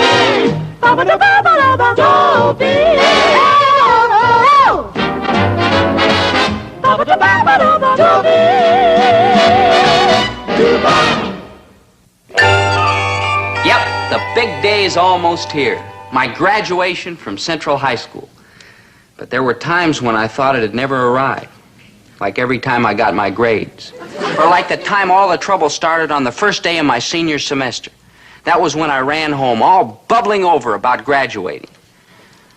And Dad was excited, too. So you're graduating. Big deal. But you're going to be a part of my graduation. I already told you I'd give you the $6 for that wacky cap and gown. What more do you want? A picture of you and Mom in the caps and gowns you wore when you graduated from high school. The yearbook's going to publish family pictures of all the graduates. Why, what an adorable idea. My graduation picture's in that old trunk up in the attic. Where's yours, Herbert? Who knows? Forget it. Forget it? What a shocking attitude. When your son asked you to be a part of a very important event in his life. Don't worry, darling. I'll find your father's high school graduation picture. Winnie, I absolutely forbid you to waste time on such foolishness. Why, Herbert T. Gillis, I am stunned. You call yourself a good father, but you act like a rude, boisterous, unpolished, unrefined boor. You rang? Oh, hi, Maynard. Like, hi, Mrs. G, Mr. G, Dobe G. Dobe G, that's you, good buddy. I know, Maynard, I know. Maynard, dear, we're in the middle of an important family discussion. Yeah? What'd I miss? Maynard, people who butt into other people's conversations are not considered polite people. Yeah, those kind of people are real low-down type of people. Okay, start again. This low-down people's ready. Maynard, dear. Yes, Mrs. G? No offense, Buster, but why don't you just flake off? Gee, thanks, Mrs. G. When you talk like that, I feel like I'm home. I'm sorry. Yeah, it's all right, Mom. I have to go upstairs anyhow and start my homework. Work! Maynard, I meant the kind of thing we do at school, not the other kind. Well, the kind of what? Work. Work! Maynard, come on. Herbert, something's bothering you. Nothing's bothering me. It's just that I can't afford to waste time crawling around in some crummy attic trying to find some crummy old picture. Why, Herbert? Well, that's right, and I believe... Oh, Winnie Pooh, I'm a bum.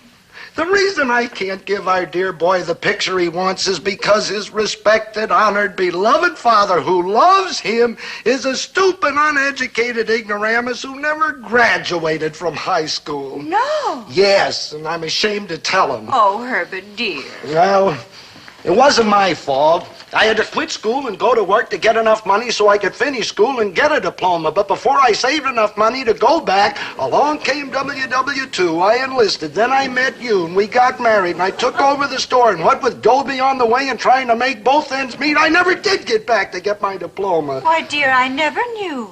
It's what's inside all of a guy that counts, not just what's inside one part of him, like his head. This is America, and oh, Winnie Pooh, I am a miserable flop, and our dear boy is being brought up by a stupid, uneducated ignoramus. Why, dear, it's nothing to be ashamed of. Lots of stupid, uneducated, ignorant, wonderful people never graduated from school. Winnie Pooh, don't waste your time trying to cheer me up. Anybody who gets through high school can't possibly be a stupid, uneducated ignoramus. Like me, Mr. Milfloss, sir? Like you, Mr. Krebs. Answer the question. Who wrote the Star-Spangled Banner? Mr. Milfloss, sir? No, Mr. Krebs, I will not repeat the question. Then would you... No, Mr. Krebs, I will not give you 45 minutes to do research. Then would you... Nah, you'd never do it. Go on, surprise me. I never do what? Send me out on a mysterious errand to keep me away till school's out, so don't give a wrong answer to the question. Correct, Mr. Krebs. I'd never do it. See, I was like right. Congratulations. This like the first time for everything. Yeah, Mr. Milflaws, Maynard would have known the answer, but he didn't have time to finish studying. You see, we were There's both... no need to defend him, Mr. Gillis. He's like no worse than many other members of this class. I find it a highly depressing situation. Here you young people are given a golden opportunity to learn, to improve yourselves, to prepare for the future, and you waste it. What a tragedy. Gee, I'm getting like all misty. He's getting like all misty. There are thousands of people right here in this country, in our own city, who would give anything to be sitting in your seats. Where are they? They can have mine. You see, you are not the only students I have the privilege, and I use the term under duress, of teaching. At night, I conduct several adult education classes. Man, how can you like educate adults? They're like too far gone. Not quite, Mr. Krebs. The people who come to night school after long hours in factories and mills and offices work much harder than any of you to learn the things you are taking for granted. And most of them are wonderfully conscientious, sharp as a tack, eager students. Me go to night school? Huh! You are enrolling tonight. It's the only way you'll ever get your high school diploma. Winnie, at my age, I don't need a high school diploma. What I need is soft food and a rocket ship. Oh, Winnie, I want to do what's right by Dobie, but why do I have to graduate? What difference does it make? No, you don't mean that. Graduation is something that you really want. Oh, I suppose so, but I'd be embarrassed going over there to night school. You'll be embarrassed if you don't go. Next objection? Dobie will laugh me crazy. Well, all right, then. We won't tell Dobie until after you graduate. Then he'll be so proud he wouldn't even think of laughing. Next objection.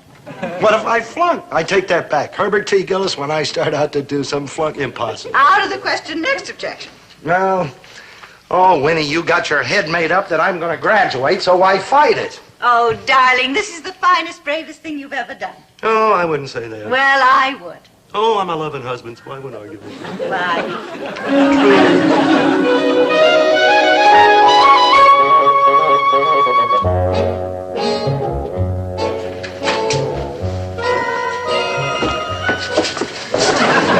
I don't feel good. My feet hurt. There, dear. You're going to love it in time. Oh, no, I won't. Of course you will. I will. Ah, there. I will wait for you outside. Oh, please, don't leave me now. All right. Good evening, ladies and gentlemen. My name is Milfloss, Monty W. Milfloss. Monty W. Milfloss? I'm to be your teacher during this coming, let us hope, happy semester. Now, let's fill out these enrollment cards, please. Pass them back, please. Pass them back. You know, I'm not trying to flatter you folks. She's just a visitor. Oh, thank you. But I enjoy teaching these adult classes, even more than my regular high school classes during the day.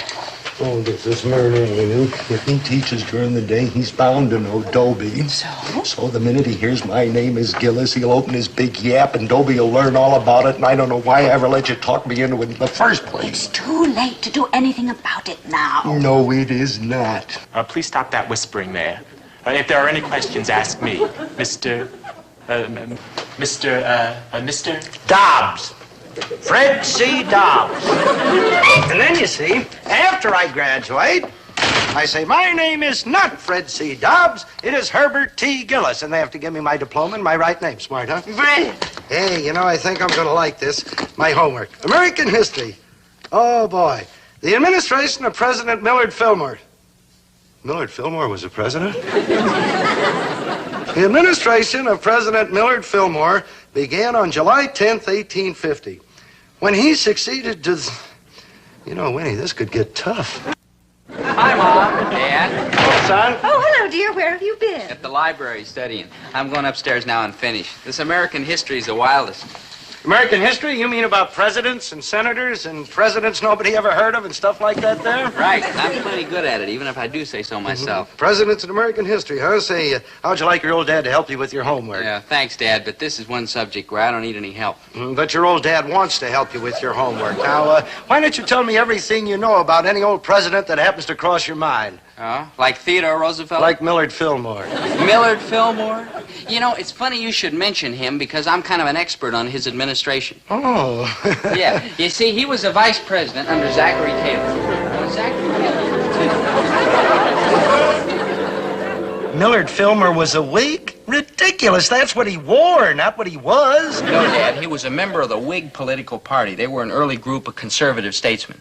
Oh, that way. Yeah. Well, I guess I've done enough studying for today. Oh, but I haven't. I mean, I haven't heard you recite all you know about President Fillmore. You know, I want you to get good marks in your test. Oh. Okay, Dad.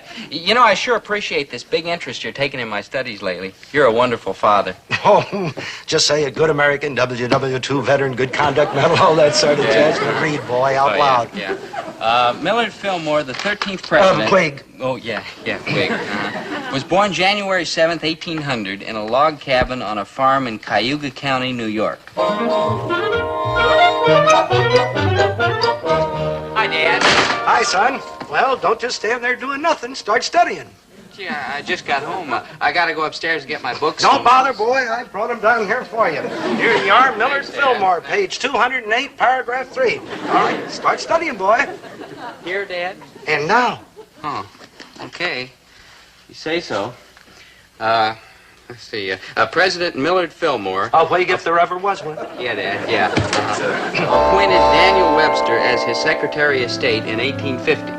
Hey, Dope, how come you're so smart in school these days? Oh, I'm not so smart, Maynard. Yeah, I guess you ain't.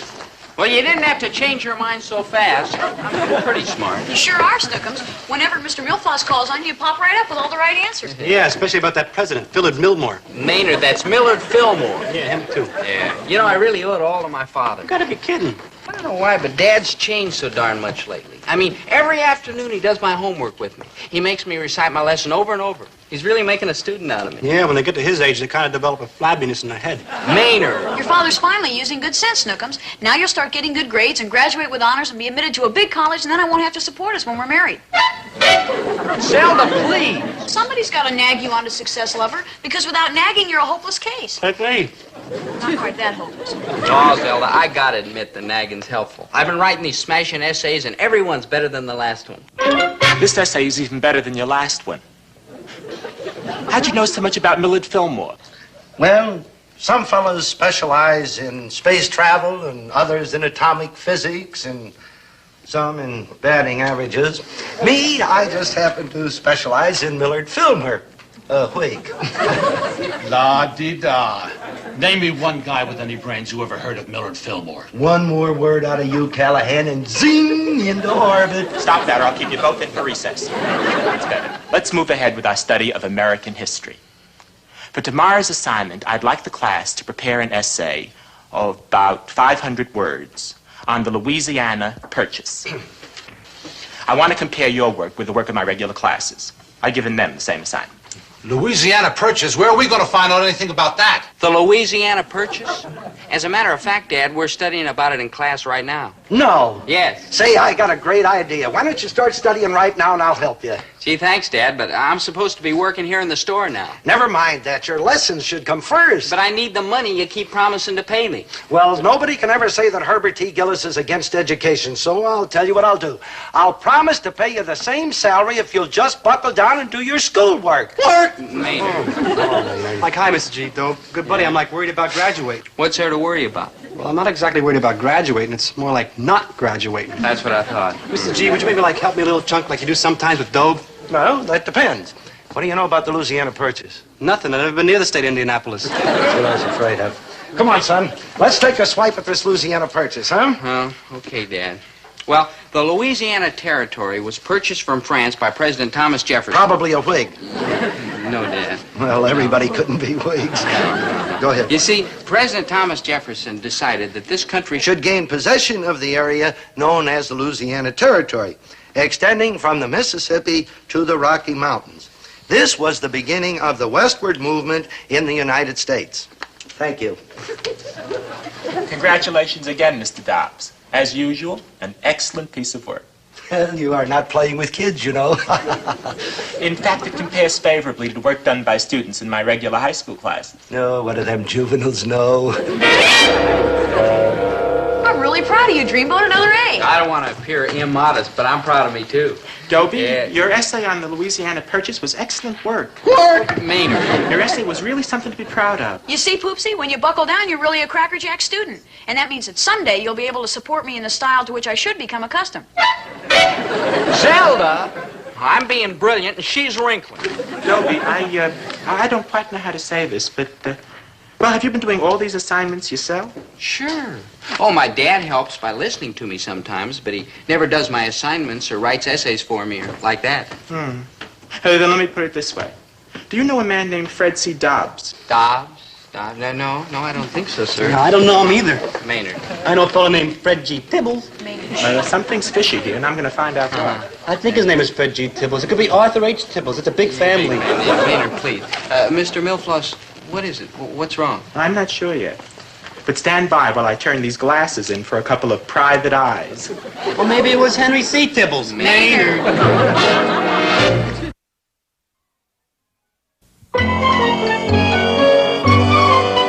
Mr. Dobbs, know about the construction of the Panama Canal?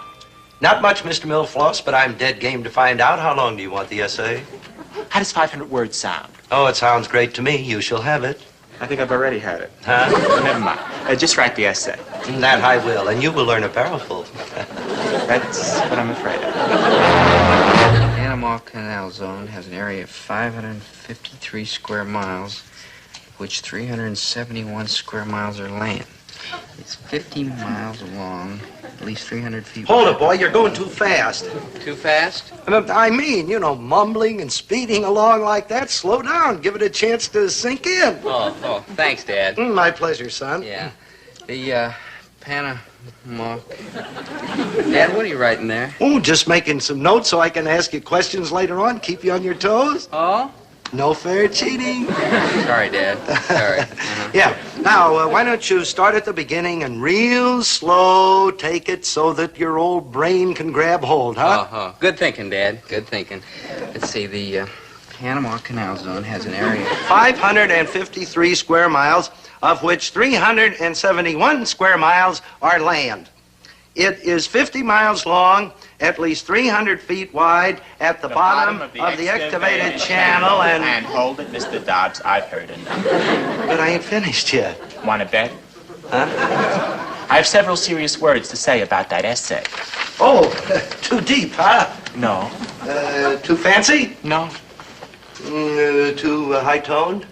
Too stolen. Now, just a minute. Just a darn minute. It's entirely possible that somebody stole it from you. Oh, well, I admit it's pretty high-class stuff, but why would anyone go around burgling essays? I can't imagine. But a pupil in my daytime class by the name of Dobie Gillis. Dobie Gillis didn't steal nothing. No. You know. Well, because he's a good boy, and he wouldn't steal anything because he's a good boy. You know it? Never heard of him.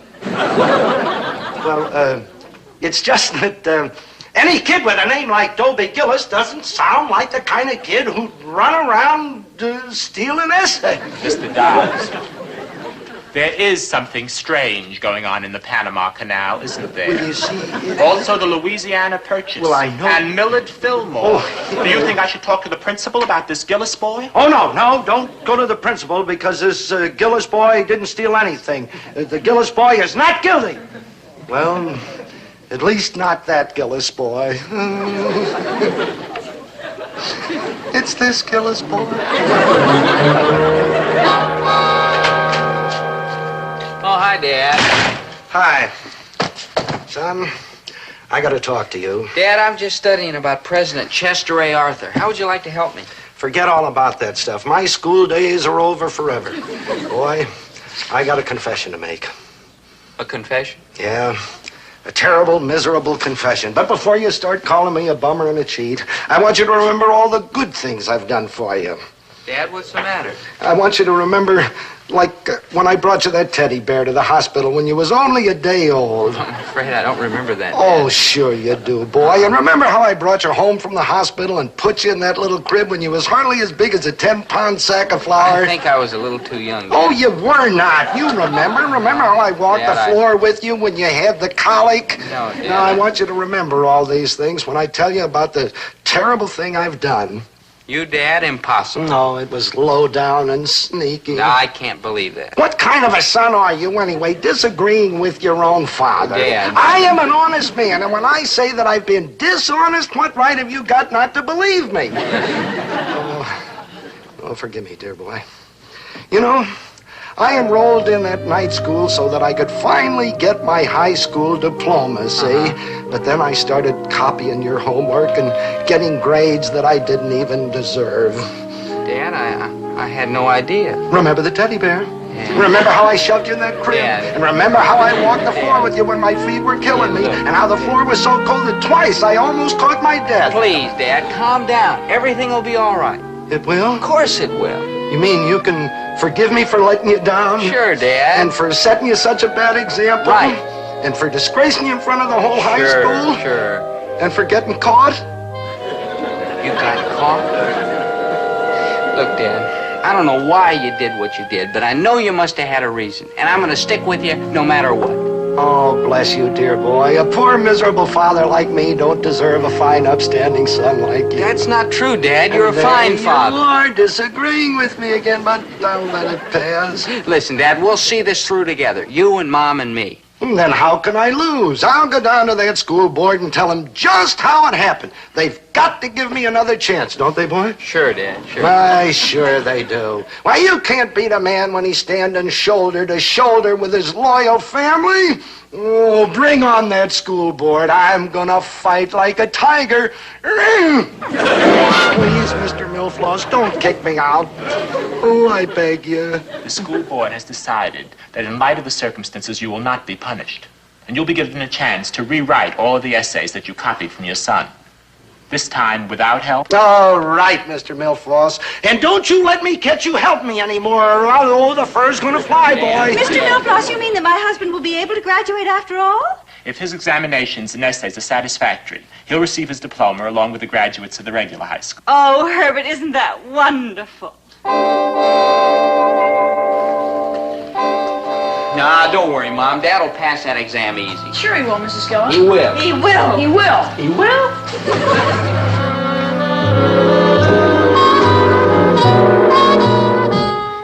What were the principal accomplishments of the administration of James K. Polk?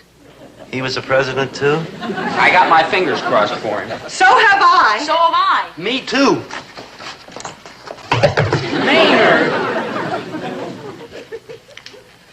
Time's up, Mr. Gillis. But if I'll have to take he your was a Whig, he was not the best Whig, because the best Whig was Millard Fillmore. Or was it Chester A. Arthur?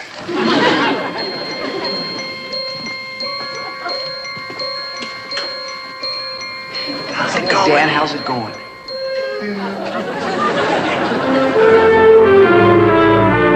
Now, don't be nervous or stutter or mumble, students.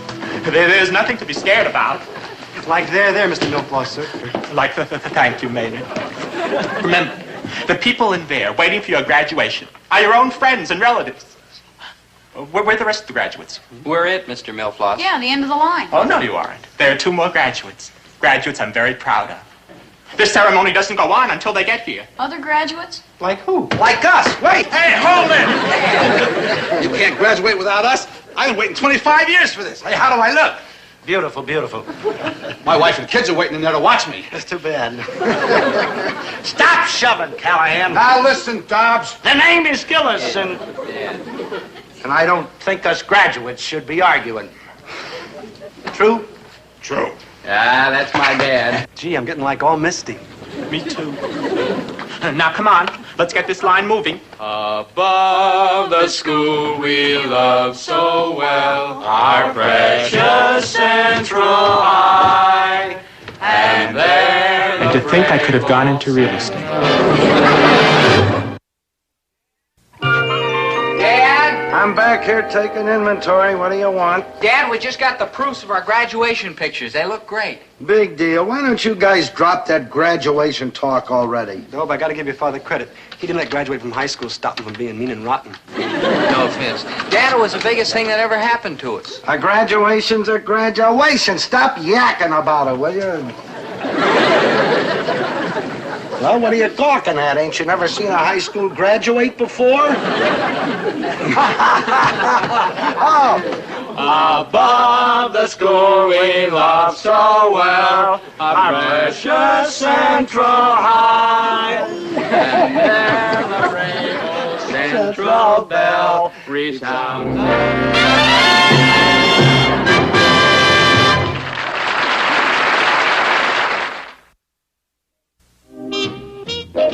Quality we can bring to marriage is compatibility. Just listen to this. Oh, what a glorious future faces a couple who do have compatibility. For compatibility, Mary Ellen, don't you want to learn about compatibility? All right, Mary Ellen, if you never want to get a fella, it's on your head. Dobie!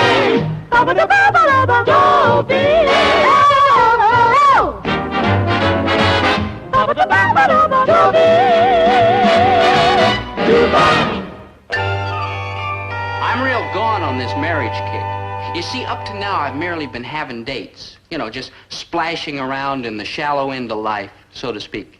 But pretty soon I'll be plunging into the deep end, marriage. So to answer my questions, I'm studying this book on the problems of married life. I have to use a book because, well, just between us, I'm getting some awful peculiar answers at home. My mother, a nice, kind, uncomplaining lady. Uncomplaining? Well, nobody's ever heard her complain. And the reason is that nobody's ever there to listen. You see, she's only half of this happy family picture.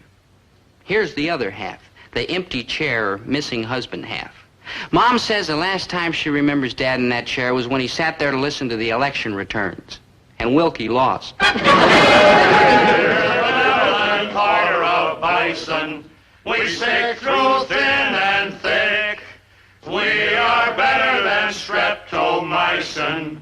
When a pal gets sick.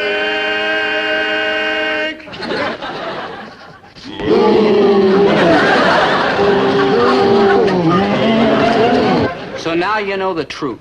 The powerful force that's kept my father's chair empty for lo these many years is the benevolent Order of Bison. Oh, I can't blame him for being such an enthusiastic member. After all, the lodge gives him a chance for a little pleasant relaxation and friendship. And furthermore, Zabinski, you have always been a chowderhead. Oh, yeah? Oh, yeah? Well, I might be a chowderhead, but you're a stupid chowderhead. Oh, yeah? Oh, yeah? Well, you happen to be a stupid, stubborn chowderhead. Yep, Mom knits and frets while Dad roars and bellows. You see, they haven't learned that without compatibility, marriage becomes shabby, tacky, seedy, washed out. You rang? Oh, hi, Maynard. Like, hi, good buddy. Hi. Oh, I checked through that book from Dullsville. Yeah, we're studying it at school in our senior problems class, marriage, courtship, and romance. The title sounds like wild, but it don't have much of a story. Maynard, listen.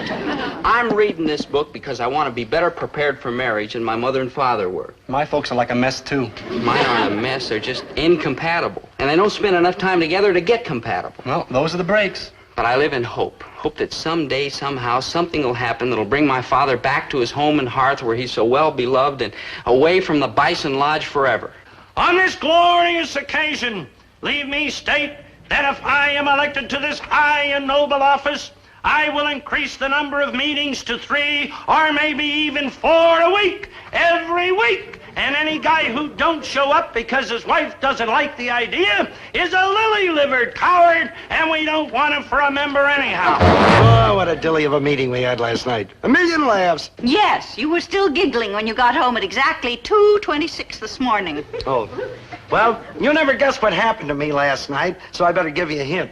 It's got You were nominated for Grand Bull Bison. something to do with me becoming a very important how did you know. It's happened this time of year for the past 9 years. It's only 8 years, and let's skip the whole thing. Hi, Mom, Dad.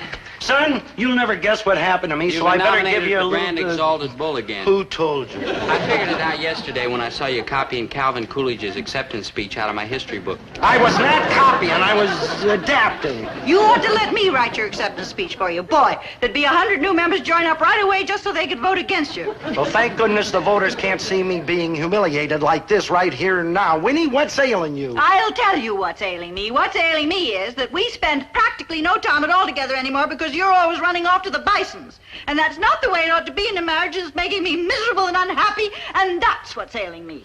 Winnie, we spend plenty of time together right here in the store. Sure, filling orders. What about after the store's closed? That's when we deliver the orders. No, Herbert, be honest and admit, our marriage has lost its pep, its zing, its gusto. Marry me, Winnie Pooh, and we will laugh and dance and sing our way through life together. Whatever happened to those big plans, big talker? Can't you recognize a campaign promise when you hear one? Aha. You keep your aha to this. Herbert T. Gillis, I demand more out of our marriage than I've been getting. And you better do something about it. PDQ! It's heartbreaking to see anybody suffer like that, even parents. So I decided to move up the heavy artillery, namely me. Oh, I don't mean just me. I mean the vast knowledge I've acquired about marriage, courtship, and romance. Don't laugh. I read the whole book, didn't I? Get that rotten hunk of propaganda out of here before I use it to wrap fish heads in. Dad, how do you know the book won't do you any good? You haven't even opened it. Just check the size of the blame thing. I don't trust no book I can't get in my pocket. Dad, there's nothing wrong with this book. It just tells how vital it is to prepare for marriage. I mean, we prepare for a simple little thing like, say, a picnic. So why shouldn't we prepare for a whopping big thing like marriage? Because marriage is no picnic, that's why. Marital harmony, who's she? That's not what it means. Are you a good mate? What's that, some sort of an ad for a Lonely Hearts Club or something? You know, it's a test that tells if you're a good or bad husband.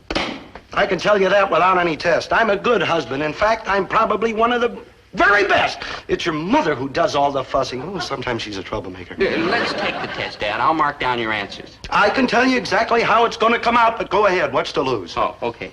Are you modest or egotistical? Egotistical? Modest, definitely.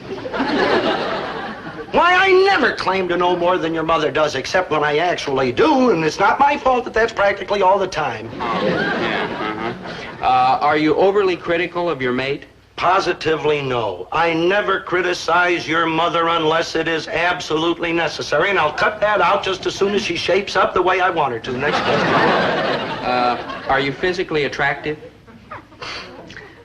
Well, I'd rather not say. I'd rather you answer that question. And while you're at it, you might jump back up there and give me a double check on that modest bit. Are you selfish or unselfish? Well, this is where I have to admit that I'm not quite perfect. This may come as a shock to you, but sometimes I find myself being just a teensy-weensy bit selfish. So mark down 1% selfish and 99% unselfish. That's perfect, I guess. So shoot the next question to me, boy. You know, this is highly educational. Are you considerate or inconsiderate of your mate? Son, you know that I'm not one to brag. However, I feel that I can say without any fear of contradiction that I am probably one of the kindest, most considerate, let your mother get that out in the kitchen. Women nowadays don't have enough to do to keep them busy. We'll get on with the question about what a kind, considerate husband I am. Yeah. Hello? Oh, hello, Blanche. Nothing. Just cleaning up after dinner. What? An overnight bag? Yes, I have one I can spare. Where are you going? Oh, how wonderful. Well, then I better lend you my sandals and my bathing cap and other things that you can use at the beach. Oh, it's no trouble. I'll just put everything in the bag and you can pick it up on your way to the bus depot. Well, what's my score, huh? Yeah, hold on a minute, Dad. I'm still adding it up. Well, what's the highest anybody ever got? You know, this is probably a night for breaking records. There. Well, what is it, huh? According to the book, a score of 60 means a person's a real dud as a husband. 70 indicates he can stand plenty of improvement, and 80 means he's better than average. Keep going, boy. Tell me mine. Well, if my figures are correct, you're lucky Mom didn't leave you 3 days after you were married. Hey, what kind of a lame-brained game are you playing? Now, give me that book. Dad. Domineering, inconsiderate, hot-tempered. Hot-tempered, me? I am not. I am probably one of the kindest, sweetest, mildest-tempered husbands in town, and I'll clobber anybody who says different, including you. Now, take this screwy book and get out of here before I forget you're my son and that I love you. Dad, look. Out. Ouch! Excuse me, Mom. Winnie, we gotta do something about the things they're teaching our kids in school. Dobie just showed up here with some loony book that says that it's a miracle you didn't leave me. What are you doing? Packing my bag. What for? What does a person usually do with an overnight bag? Oh, come on now, Winnie. Don't try to scare me. I am not trying to scare you. Pass me those beach sandals, please. Beach sandals? Oh, you're running off to Bermuda or Acapulco or Honolulu or one of those places to make up for all the good times I promised you and then didn't give you. Oh, Winnie, don't leave me, Herbert, please. I am not leaving you. Yes, you are. I can feel it in my tired, guilty old bones. Herbert, I am staying right here. No, you're not. You're just saying that to make me feel good and because you feel sorry for me. This down belongs to Blanche Ginder. She's visiting her sister up at the lake. See that? You feel sorrier for Blanche Ginder's sister than you do for me. Feel sorry for me, Winnie. I'm your husband. Sure, but the neighbors. Oh, blast the neighbors. Oh, Winnie, I'll reform. I promise. I'll be a new Harvard T. Gillis. I'll get rid of the old one. Dad, you want me to get that book for you?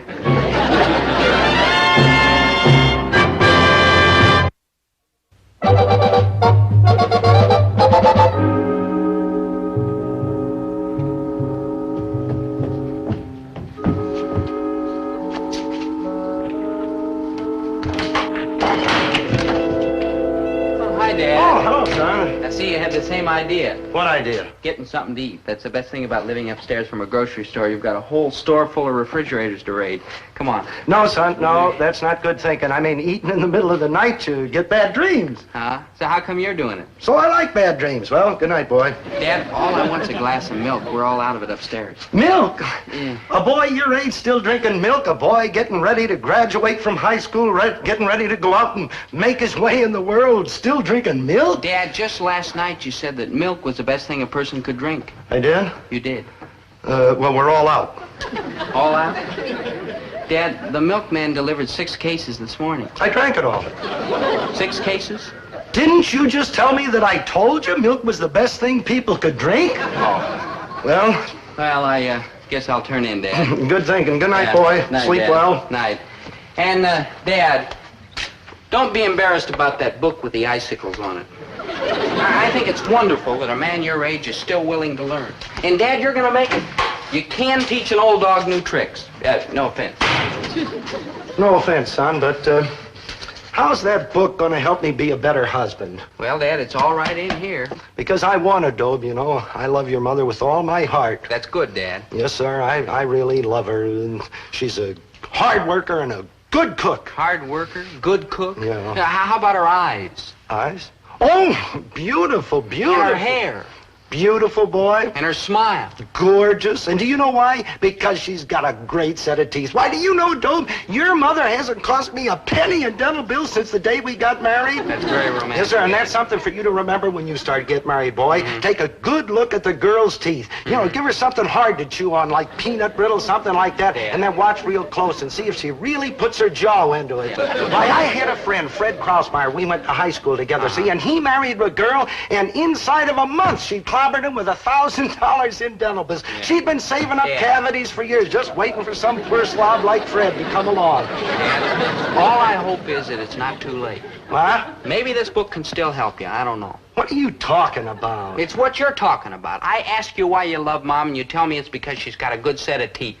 Oh, she has. I've seen her bite clean through a chicken don't you bone. love Mom because she's faithful, because she's devoted, because she's been your companion and friend for years and years, sharing your pleasures and your trouble, taking the bad with the good? Well, of course I do. Then why don't you show it? I'll tell you why. Because I'm a no-good, inconsiderate lout. Oh, no, Dad, look. Yes, I am. Don't try to make me feel good. I'm selfish and thoughtless and inconsiderate. A lout. Yeah. Why, for years I've had the love of that marvelous woman upstairs with that sensational set of teeth. And how have I repaid her? By grouching and grumbling and carrying on. And at night when I should be home, holding her hand and discussing our mutual problems. Where am I? Down at the Bison Lodge, chalking up a snooker cue, or snorting and bellowing and carrying on like some kind of a nut or something. That's true, Dad. It is? You just said it, didn't you? I know, but I was kind of hoping you wouldn't agree with me. Dad, you're not a bad man. No, I'm selfish. Well, a little. Thoughtless. Well, yes. I'm inconsiderate. Well, yes. So I'm selfish and thoughtless and inconsiderate, but I'm not bad. That's right. Does that make sense? Look, what I mean to say, Dad, is that basically you're all right. I know you love Mom, and she knows it, too. Oh, I do, boy. I've loved her ever since the first time I clapped eyes on her was in a beauty contest in high school. Oh? Mom won? No, she came in 27th. But there were 29 girls in the contest, and I fell right in love with her. After all, I'm no Rock Hudson myself, you know. True, Dad. No offense. No offense. But I do have a nice smile, don't you think? Yeah, I don't know, Dad. I've never seen it. Well, I'll make one for you. Very nice, Dad. Very nice, very nice. Now, if we had more smiles and less of that, things would be a lot better around here. Oh, I don't want to argue with you, boy. I want to be a good husband, but how's that book going to help me? Well, Dad, it's all right here. I know, but that's a pretty big book. Couldn't you give me a couple of for instances? All right, Dad. Good. Let's see now. For instance, here. It says, always show interest in the things your mate's interested in. Now, what's Mom interested in? Talking. All right, so talk to her. And Miss Television? See, Dad. You're right. What else does it say? Oh, well, it says, let's see, it says, always accept constructive criticism from your mate. Constructive criticism. Yeah. And not only Miss Television, but breakfast, lunch, and dinner, too? Dad, it's no use. Forget the whole thing. This book's not going to help you. No, boy. I really love your mother, believe me, and it ain't just her teeth. Uh-huh. You'll really study this book? Oh, I will. And you'll do what it says? I promise. Dad, I believe you. Son? Yeah, Dad? You're all hard.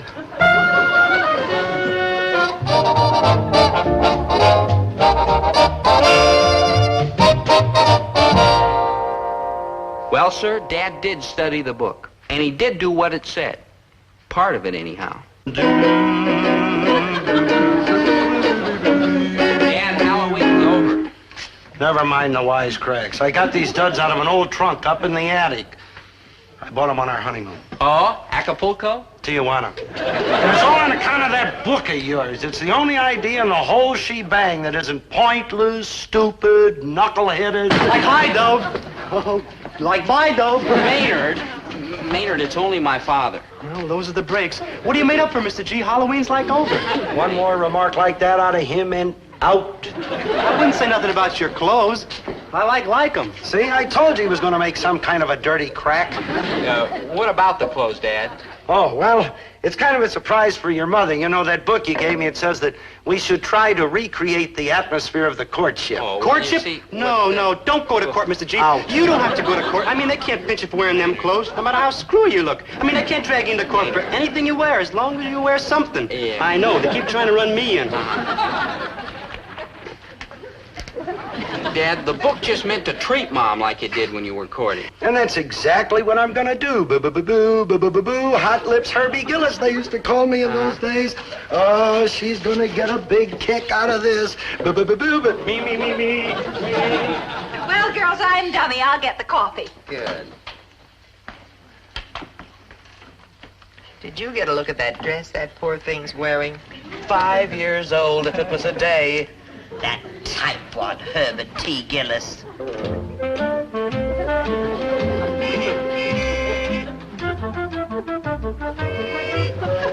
I love you. That's what my heart keeps saying. While every breeze is playing our Cuban love song. Boo, boo, boo, boo, I love you. For all the joy you brought me, a lovely night you taught me, our Cuban love song.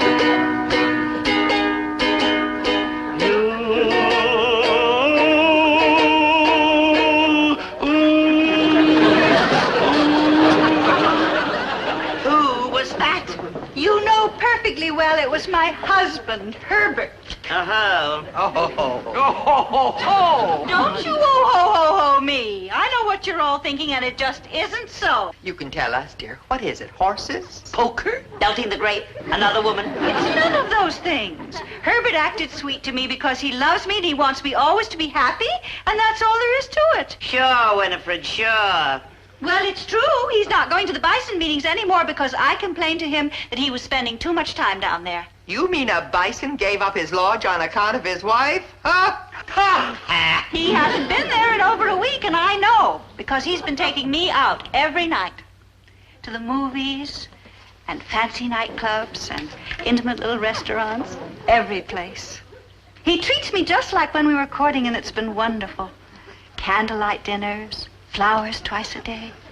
perfume? Go on, go on. Yes, for heaven's sake, don't stop now. Yes, tell us.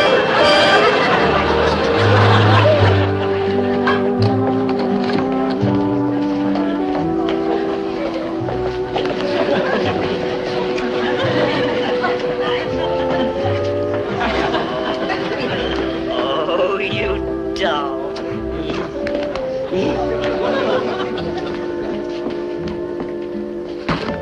What's all this crazy business here? All those girls are terribly envious of me. Of you? Of course. And all because you're so sweet to me. Me? Oh, come on. It's true, dear. And now, would you do one more sweet thing for me? You bet, Winnie Pooh. Anything? Go to the next Bison meeting You're kidding. and campaign like the Dickens, because I'm just dying to be Mrs. Grand Exalted Big Bull. So I shall insist it.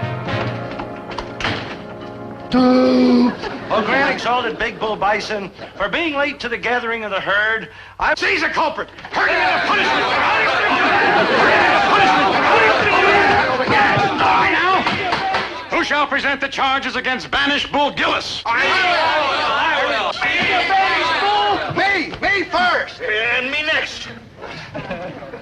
I charge Bull Gillis with unbison-like conduct, unbecoming to a bison, being nice to his wife. Now listen, you belly-aching bully, you. Sit down, you. How can I teach that? And on account of Gillis, our wives have passed a rule. We can only come to the lodge once a week. Reverend Bull, shall Bull Gillis be stomped out of the herd? Oh, no, you can't stop me. After all, I'm really a sweet guy. Oh, I may get a little loudmouth once in a while, but underneath beats a heart of pure gold.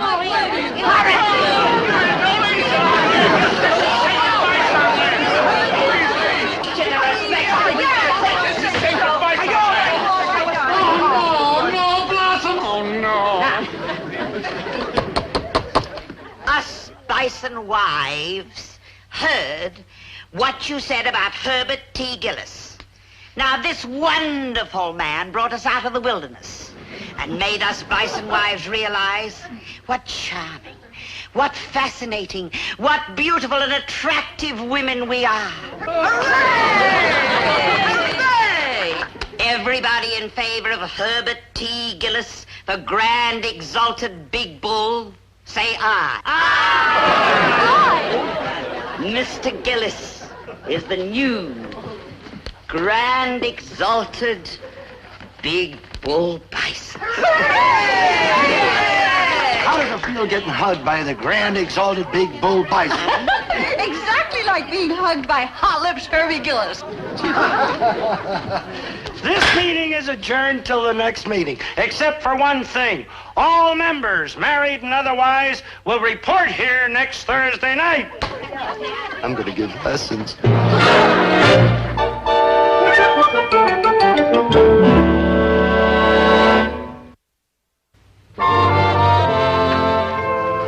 Ready to go to the movies, though? Oh, Maynard. They're showing a quadruple feature. The first feature is The Monster That Devoured Cleveland. Maynard. The second feature is The Son of the Monster That Devoured Cleveland. Maynard, listen. The third feature is The Bride of the Son of the Monster That Devoured Maynard, Cleveland. stop. We can't go to the movies. Yeah, and the fourth feature is The Return of the Bride of the Son of... We're not going to the movies? That's right. I gotta get back and watch the store. Mom and Dad are going out tonight. Like out tonight? To dinner and then to a show and then dancing. And it's all on account of the things Dad learned from this book. No Monster That Devoured Cleveland? No. No Son of the Monster That Devoured No. Cleveland? No Bride of the Son of... Maynard, no. Oh. Yeah? Like I always said, books cause nothing but trouble. I know, Maynard.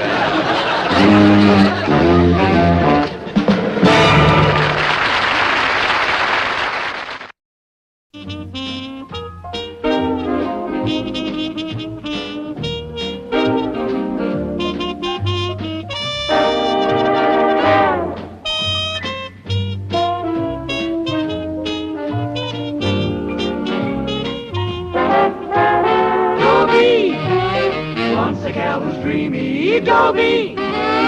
Once a gal was creamy, Dobie. Once a gal to call his own.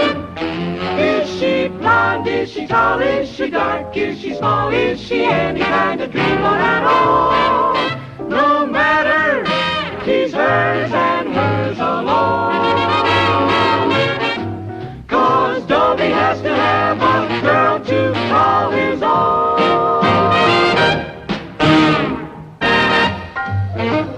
ladies at number Oh, Winnie. 73M. Here she spins again, and it's number 62G. 62G. Now have a little spin and watch out, watch Hi, out. Mom. Well, we It's dinner. Quiet, dear. 42O. Dad, what's going on? Ooh, your mother doesn't have time for a little thing like her family. She's too busy with her contests. Now, here we go again, and let's hope it's the lucky number for you. Yes, sir. Winifred!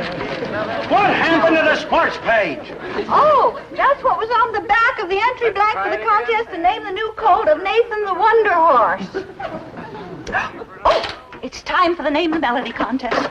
Dobie! Dobie!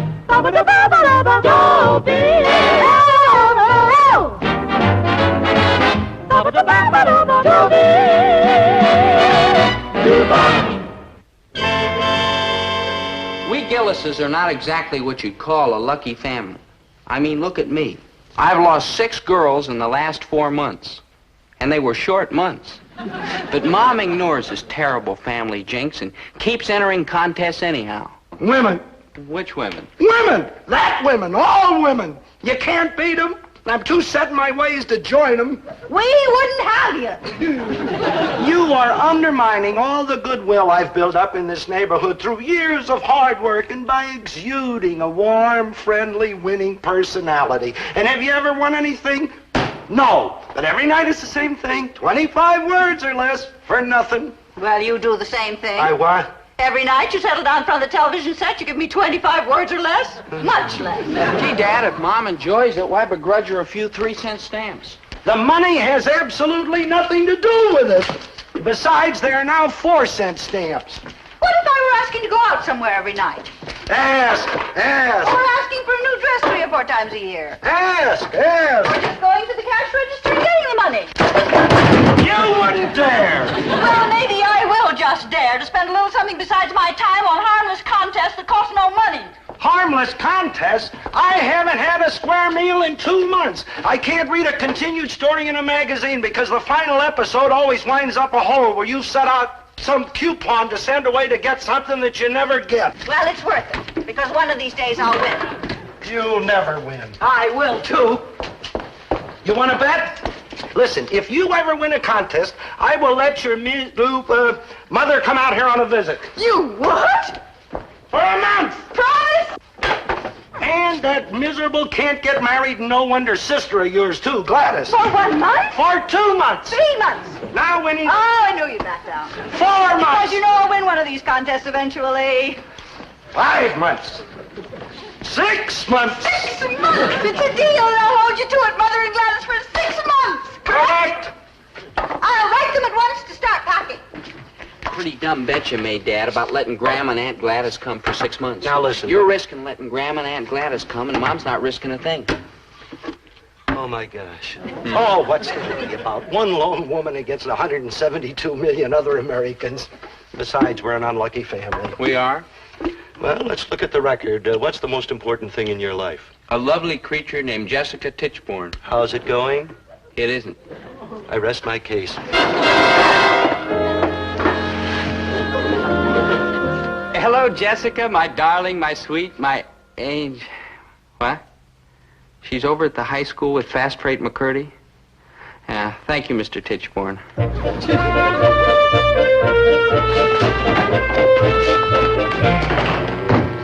No. Oh, now, why? will you please stop following me around? Oh, why, Jessica, baby? I've been telling you for a week. Oh, why, Jessica, baby? Because of all the boys I know, you're the most dismal, boorish, dreary, unappetizing. You rang? Quietly. Like I do. What you doing? Shh. What fun is that? Will you try to get it through your thick, athletic skull, Fast Freight? The undying love I felt for you is dead. If there's another guy, I'll murder him. Hey, that's Fast Freight McCurdy. Ooh, I wouldn't want to get murdered by him. There is no other man, Fast Freight. I got sick of you without any help. You used to be crazy about my deep breathing. For 2.5 regrettable semesters, when I mistook it for passion. Oh, come on, Jessica, baby. You know you're crazy about Fast Freight. Feel that bicep. Oh, no. Come on, let me curl you. No. Now, It just no longer gives me that fluttery, buttery, stuttery feeling. Give me the stomach with all your might. Come on. Never again, Fast Freight. I'm going to find me a boy with the strength of an hour-old kitten and the courage of a crippled butterfly. A boy with biceps of sponge, legs of jelly, and a backbone like a wet noodle.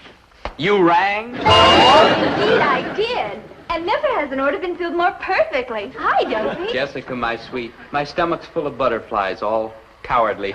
You're sweet. Yes. And you take your big lumpy muscles and go home. Jessica. Go. Oh, delight of my delights, oh, moon of my Caribbean, oh, princess of my infinity. Hey, that's cute. Yes, it is. Zelda! Only it just so happens I'm the one who wrote it. Splendid, Ducks. I was afraid momentarily that he was going to be brainy. And I might add, Ducks, I wrote it for Dobie to say to me on my last birthday. It was his birthday present to me. His only present. Oh, I care nothing about money. Oh, delight of my delights, oh, moon of my Caribbean. Jessica, you can't want him. I mean, take a look. That tiny chin, that pointed head, those pigeon toes. You can't possibly want him. Oh, but I do. Oh, she does. He's perfect. Perfect? A perfect what? Yes. Mess? Yes. That's what you want, a mess? Oh, yes. Small girl, What? you're like bed. You could be like right.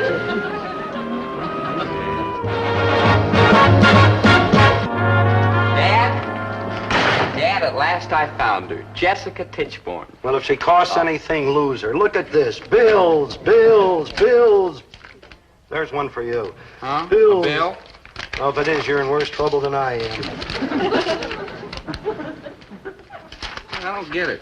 You know, kid, what? Listen, dear Dobie Gillis, congratulations. You have won first prize in Movie Screen Magazine's National Why I'd Like a Date with Marilee Marabou contest. Miss Marabou will arrive next Friday afternoon to keep her date with you. Congratulations again. Marilee Marabou? The Marilee Marabou? This Marilee Marabou? I don't understand it. I understand it. I won the Marilee Marabou contest. Me, Winifred Gillis, over everybody else in the whole United States. I won.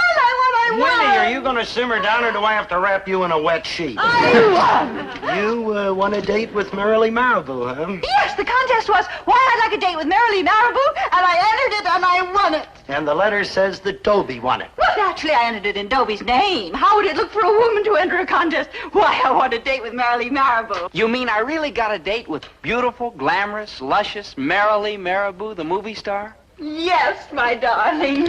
And I've got a date right here for the next 6 months with Mom and Gladys.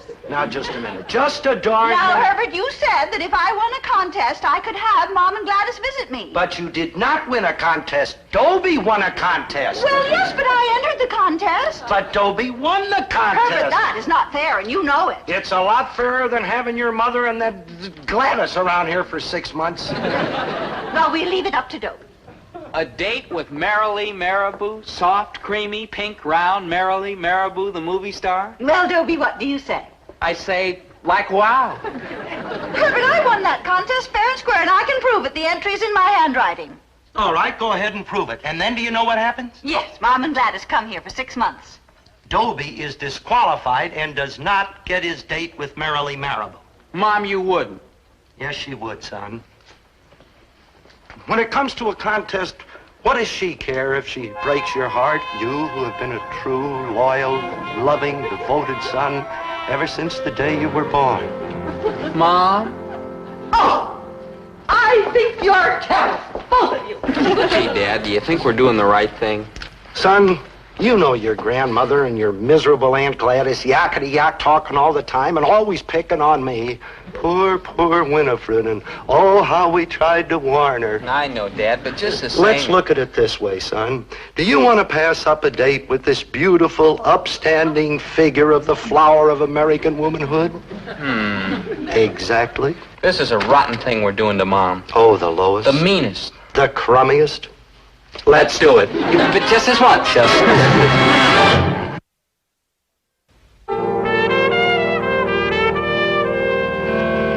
here I am. am, my dearest, to sing you songs of love. Oh, delighted, my You're delight. late, Dobie. I know, my love. Something came up. You see, there's this movie star, Marilee Marabou. Marilee Marabou? Yeah. Isn't that funny? I was just going to mention her to you. Uh-huh. You know, some local boy won a contest on why I want a date with Marilee Marabou. Yeah, I'm the local boy. Oh, Dobie, you're so funny. Uh-huh. You see, Dobie, there was this contest in a movie magazine. Yeah? And some local boy won it. Me, local me. Can you imagine? Isn't that the end? Some kid here in town wrote this letter, just simply full of purple passionate phrases about how he would just curl up and die if he didn't get this date with Marilee Marabou. Can you imagine? What kind of an idiot would do so? Local you! Dobie Gillis, you awful, hateful, terrible boy. Jessica, it's only one date, one local date. One date, and I spend the rest of my life getting laughed at by everybody in this town. Oh, no. Goodbye, you terrible, hateful, rotten, puny, local boy. Man, I thought she'd never leave. Me too.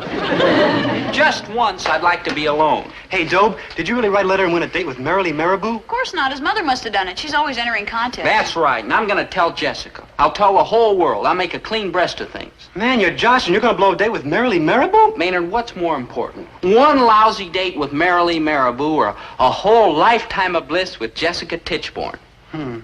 Well? One lousy day with Marilee? Never mind. I've been looking for Jessica all my life.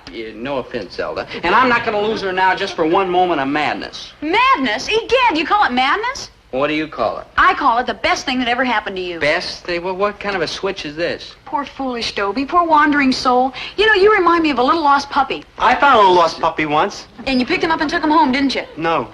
How come? I was lost too. Well, I'm not lost. I know where I'm going, and I know where you're going. Where? Straight to the top. That's why you gotta keep this date with Marilee Marabou. I don't follow you, and I'm not sure I want to. Look, Dobie, I love you with all my great compassionate heart. It'll crush me to see you with Marilee Marabou. It'll pulverize me. But I love you too much to stand in your way. Zelda, you're trying to put something over on me. I can tell by your bright little beady eyes. You great fool. Don't you realize that Marilee Marabou is your ticket to stardom? Me? Him? You made You don't realize it, Dobie, but you're really a very attractive boy. Even to a girl like Marilee Marabou. Oh, don't be silly. Well, she's bound to like you. She'd take you to Hollywood and you become a big star. Oh, don't be silly. Just as soon as Hollywood heard that glorious voice of yours. Oh, don't be Yeah? You don't believe it? Just listen. To what? To yourself. Oh. Sing, Poopsie.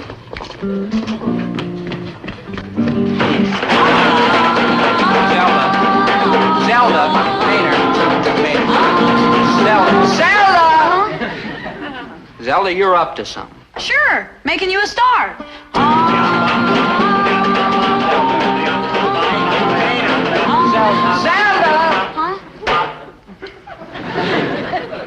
Zelda, you love me. You don't want me to go to Hollywood. That's how much I love you.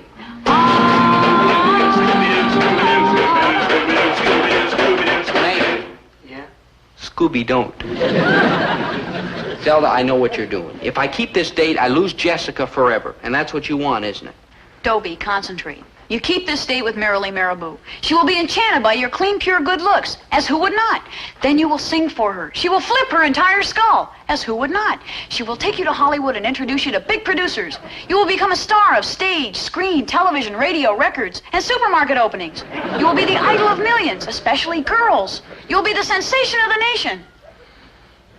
This week I can't be brave and bold, but give me a girlie with a smile so curly and the old moon is shining brighter. For you, what this boy can't do, I'm a lover, not a fighter.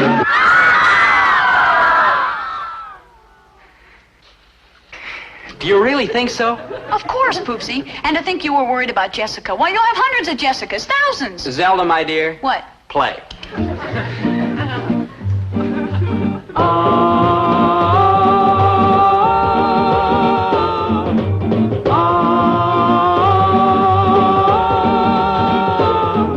I tried to write a letter to whom it may concern.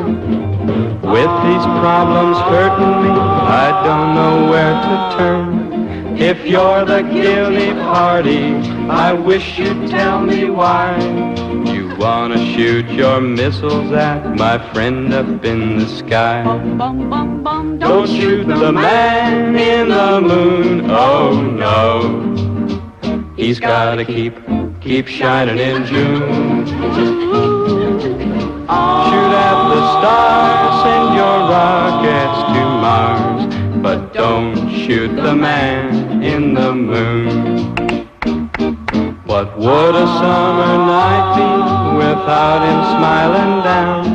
And if you're gonna shoot at him, he sure won't stay around. He'll leave us all in darkness, and won't that be a shame? You'll have to kiss by satellite, and that won't be the same. Don't shoot the man in the moon, oh no. He's gotta keep shining in June. Shoot at the stars, send your rockets to Mars, but don't shoot the man in the moon. Don't shoot the man in the moon. Don't shoot the man in the moon. Don't shoot the man in the moon.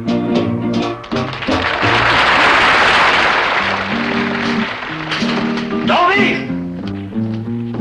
Dobie, you have to keep doing that. All this racket is driving me. Sure, opportunity knocks but once. Well, tell it not to knock so loud. Oh, ho!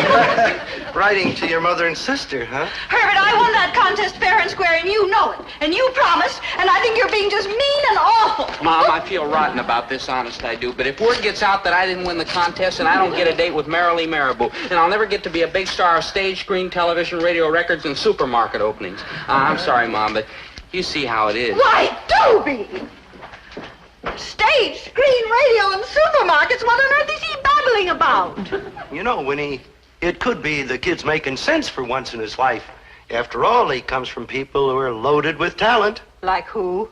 Like little Herbie Gillis, the tops and taps.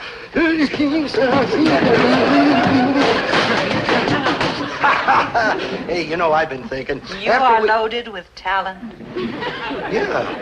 And you know, I think after we get out there to Hollywood, it might open up a whole new world for us. After all, I've conquered the grocery business. Why shouldn't I take on a new career? Get this. Edward G. All right, watch yourself, see? I'm out of Beyond, see? Because I'm Little Caesar, see? Jimmy Cagney. All right, Louis, you rat. Drop the gun. Louis, you killed my brother, you rat. Lionel Barrymore. Your Honor, you can't send this boy to jail for that. She always was jealous of my talent.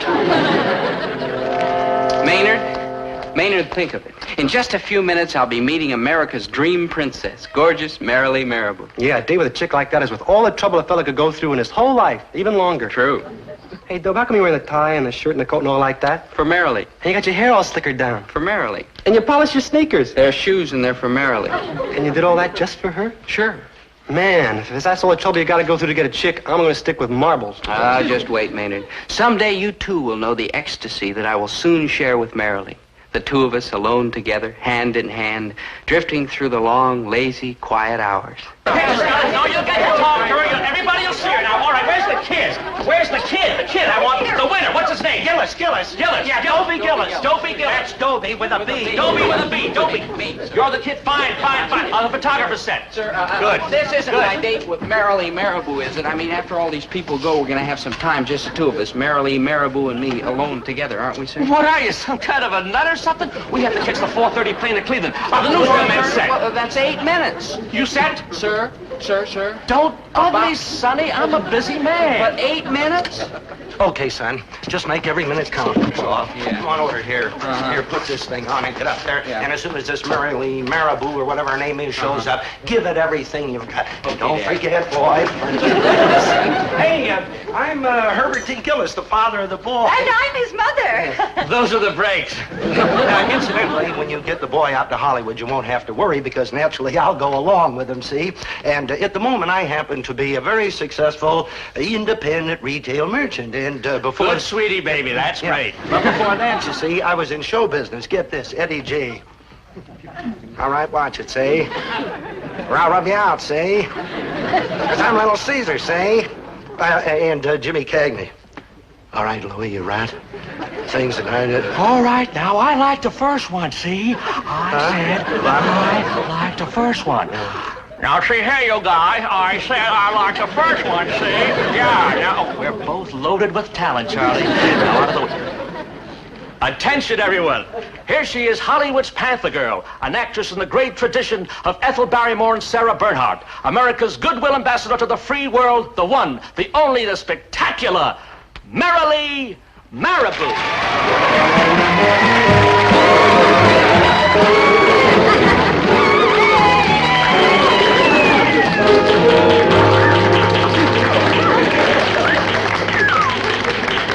Miss Marabou, I want you to meet the lucky young man who wrote that touching letter that won him a date with you today.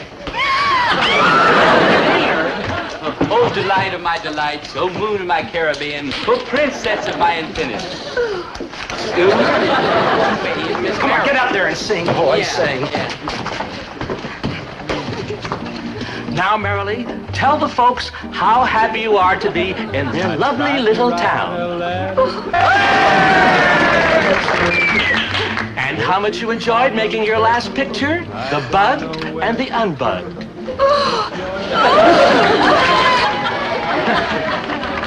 Now, what about your next picture? It's called Bloom. I play an atomic scientist. Oh, no. Oh, it sounds wonderful, wonderful. Now I want you to blow a kiss to, what's his name? Gillis. Yeah. Dobie Gillis. Dobie Gillis. No, Dobie with a B. Dobie with a B, because this must have been a high point in this kid's life. Love you. Love you. Marabou. Now say goodbye to the nice people. Nice people. Miss Marabou. But I didn't even get 8 minutes.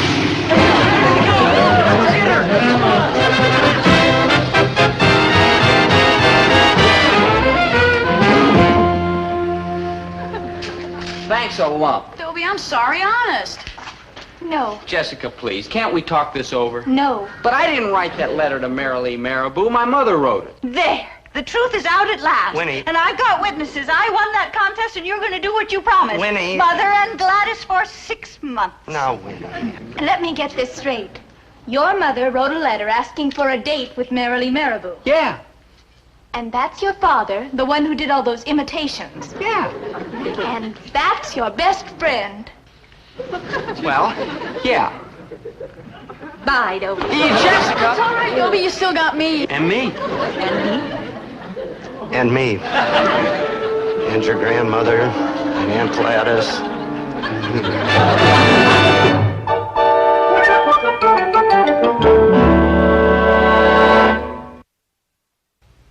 Oh, in all this rain, where can Mom and Gladys be? Their train was due in half an hour ago. I told Dobie to drive home slow. Worried about Mom and Gladys? Stalling till I have to look at him. Here! Oh, here they are! Lovely to see you, darling. I'm so glad to get here. Oh, we never get on anything about this. Dobie, darling. Hi. Hello, Herbert. Oh, hello, Herbert.